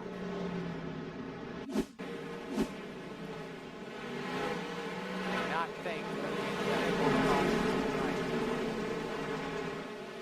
oh man, that's Jamie McCarron also got on his side. That's like synchronized spinning, or I should say perpendicular spinning. That's crazy. Back up. Look at that. That's near perfect.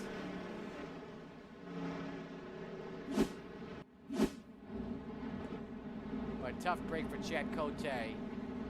Had a quick car today.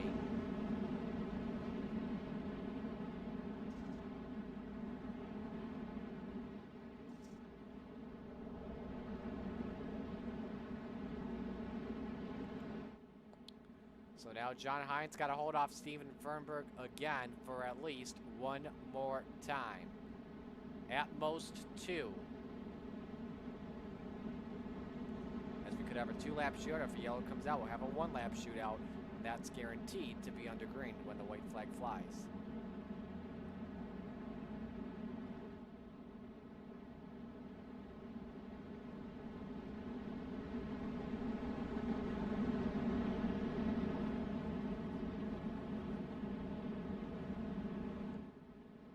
Cote exiting the pits. Ooh, may have stalled it though. Either that or he's waiting for the leaders to go by. There's the pace car going in. Here we go. On board with Fernberg again for this restart. And this time, not as much of a gap for Fernberg, but still a good gap for John Hein though. And we're back to yellow again. Holy cow. Drivers are asking for their IL to be over 200.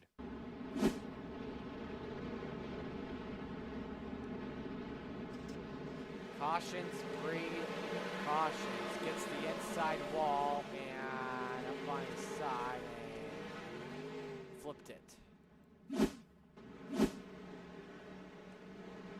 Man, this is a long race tonight, that is for sure. This is a mental test of endurance. Just every time you think John Hein's got this race won, nope, not yet. So actually what we have heard, you see the lap counter has actually increased from 29 to 31. We do have a rule for the Coast2Coast Racing League rule book. And we've got it right here. There are also 2 attempts at a green-white checkered if necessary. If we get to the white flag, we'll end at the checkers. However, though, if we have a yellow before the white flag, we'll try it again 1 more time. Again, up to 2 attempts. Man, this is getting intense. This is a very intense race. Fernberg, who won a crazy Heat 1, started from the pole. In fact, your first 2 Heat 2 winners in the top 2, their positions should swap from the start. Hein from 2nd, Fernberg from the pole. Fernberg 5th in points coming in. If those 2, though, get together, Blake Chapman, your points leader, could come home with a win. Maybe even Trent Verstraeten.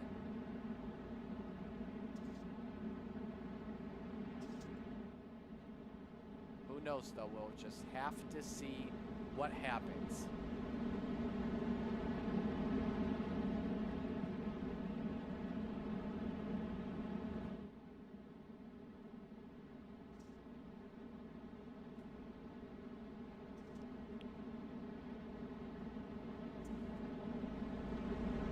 Pace truck is in. Green, white, checkered. Attempt number 1. Can John Hine do it again? He clipped the wall there that time, but still gets a good restart. A better restart compared to the last on Steven Fernberg. Fernberg trying the bottom, but has to slide up. Doesn't work at all. Now his focus is, I think, just trying to hold off Blake Chapman. Chapman goes high. Fernberg to the inside. He may have one last just ditch effort for John Hine. He's going to have a Hail Mary.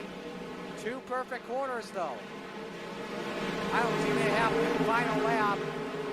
John Hine's a quarter mile away. Into 3 and 4. Nothing can stop him. John Hine to victory lane. Wins it at Williams Grove Speedway.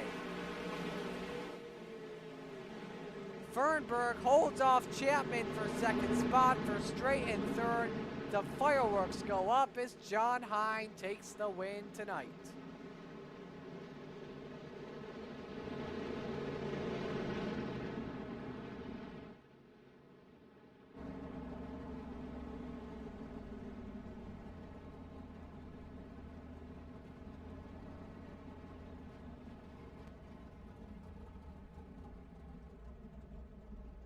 Beautiful fireworks as always by the iRacing team.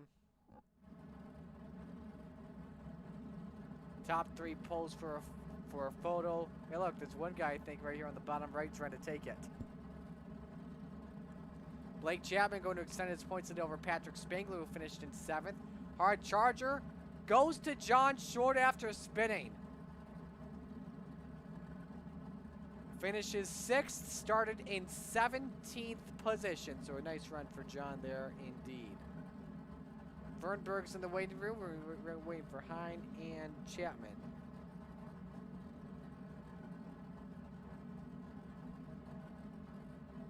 Got our winner in, just waiting for Blake to come on in.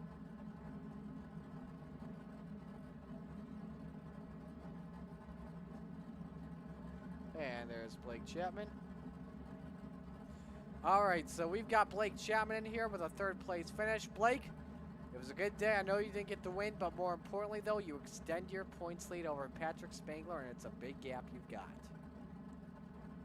Yeah, well, we had a pretty good car tonight. I just wasn't patient enough at the start. I tried to run the top, and I'm like, this isn't going to work, and I went down to the bottom and lost a couple of spots, but once I got into a rhythm up top, I could really get it going, and those guys were really fast at the end. I think I could run right with them, but I didn't want to do anything stupid and lose that points lead that you mentioned. You and Fernberg had a good battle in those final laps. It was also as well, also the mentality game on the restarts. Cautions, breeding cautions. What's in your mindset there? Yeah, it was just caution after caution. You never know when it's going to end, so it's like you get a good restart here, could really hold on to the 3rd here, but yeah, it's just a different mindset with the points lead, I guess, and again, those guys are really fast tonight, so props to John. He does a lot for the league, and he had a really fast car tonight, and I don't think anybody was going to catch him. Who do you want to give shout-outs to tonight?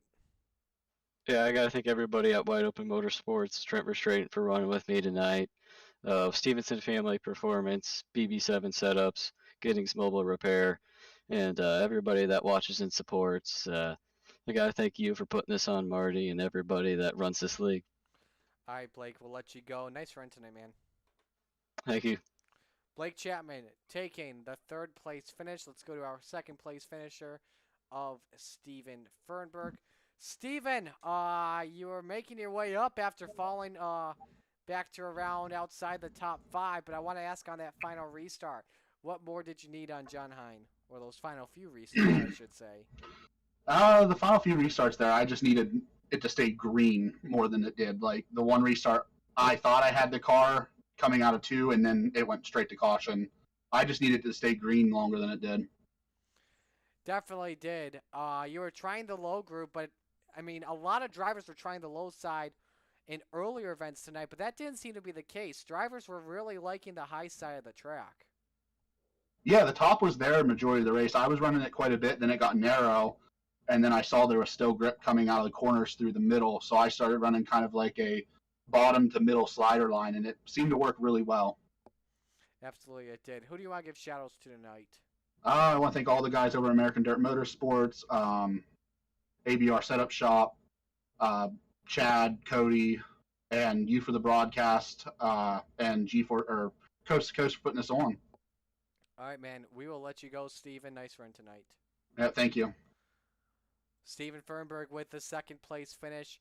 Now it is time to go to Cool Ray Victory Lane, where we're going to talk with John Hine in the number 71. Good to talk with you again, man. How's this one feel? Feels better than the first one. This one I'm not so tongue-tied, and just the big sense of relief, man. You know, you do it once, you just want to back it up to prove it wasn't a fluke, and now I kind of feel like I accomplished that. But I'm telling you, I aged 10 years those last 10 laps, man. Those caution flags flying, man, I'm telling you what. I'm glad that, you know, in NASCAR they have those heart rate machines and stuff, man. I am glad I did not have one of those hooked up to me where you could see it. Yeah, were there any nerves on those final few restarts? Yeah, there was. You know, I tried doing different things, you know, going up high, going down middle, firing at a little different points, you know, to keep the guys behind me a little off balance. And I know one of them, I kind of outthought myself and spun the tires, so I didn't get the jump that I had been getting. And then I got down into turn 1, and then coming off at 2, then I, you know, not only spun the tires on the start, spun the tires coming off the corner. And that's the one time I guess I was happy to see the caution, because I think that one saved me. I think Steve would have probably gotten around me at that point. But man, you know, what's a race without having a little drama in it? You know, that's why we do this. That's why it's so much fun. Yeah, you know, that those little trials and tribulations you got to get through. Absolutely. Who do you want to give shout-outs to tonight? Yeah, I'd like to thank Epsilon Sprint Wraps. Everybody take a look at that car that you saw tonight. You can go out to Facebook, look them up, PM them, and get yourself a wrap. I also like to thank the cruise shop. You know, we're getting to where everybody can travel again and getting everything kind of a little bit under control. She can send you anywhere. You can go to see Disney World, you can go overseas, wherever she can help get you there and even help you plan an itinerary. She's got knowledge of a lot of different places and doing a lot of different things. She's been doing it a long time. And then last, I'd like to thank Cool Ray Heating and Plumbing. Andy does a lot for the league. I'm proud to have him on my car. And I also like to thank the Pitside Podcast. I do believe they've got a quarter panel somewhere on the car. Tune into that on Sundays. If you go to Pitside Podcast out on YouTube, you can find them. And then I'd like to thank my wife, man. She, Marty, she lets me do this. You know, I feel kind of really lucky to have her and have the patience and everything else. So I'd like to say a thank you to her. Absolutely. Well, John, nice run tonight. Congratulations. Thank you, Marty. Have a good night. You as well, man. John Hine takes home the win tonight. And let's show you the official race results. Hine gets the win. Fernberg second. Blake Chapman third. Verstraeten in fourth. Shreves fifth. Short sixth. Spangler seventh. Aiden Young eighth. Offa ninth. And Landis rounds out the top 10. Great racing overall. Benjamin Kelch and Donovan Ross, for those wondering, 19th and 20th place finishes for them. I think the driver that had the bad break of them all, Jamie McCarron, all the way back to 14th. He had a good car early on in the night. And same with Randy Treves, who was running second for most of the race and falls back to 5th. That'll do it for our coverage tonight. Next race, we will be headed to the Kokomo Speedway. I think the shortest dirt track in iRacing. So don't miss out on that. That should definitely be a fun one. So that will do it. On behalf of everyone of the Coast to Coast Racing League and our main sponsor, our title sponsor, I should say, that being Cool Ray and all the other fine sponsors we have, the Lucas Oil Empire Super Sprints, Dylan Westbrook Racing, A&J Custom Creations, Icon Sim Sports, the Super Dirt Car Series, Gambler Motorsports, Chip Bangers Racing, SBGC 3D Printing, iRacing League Manager, the Pitside Podcast, Mr. Plummer as well. Don't forget about them. Gambler Motorsports, the Can-Am Racing Team, and the Coast to Coast Racing Speed Shop, and a whole lot more. Our admins, Roger Craig and Preston Cranmer. Marty Scala signing off for tonight. Our winners tonight started things off with Jeff Flaro. Then we moved our way up to Jamie McCarron. And now John Hine takes the win tonight in the Renegades at Williams Grove. Thank you all for tuning in. So long, everyone.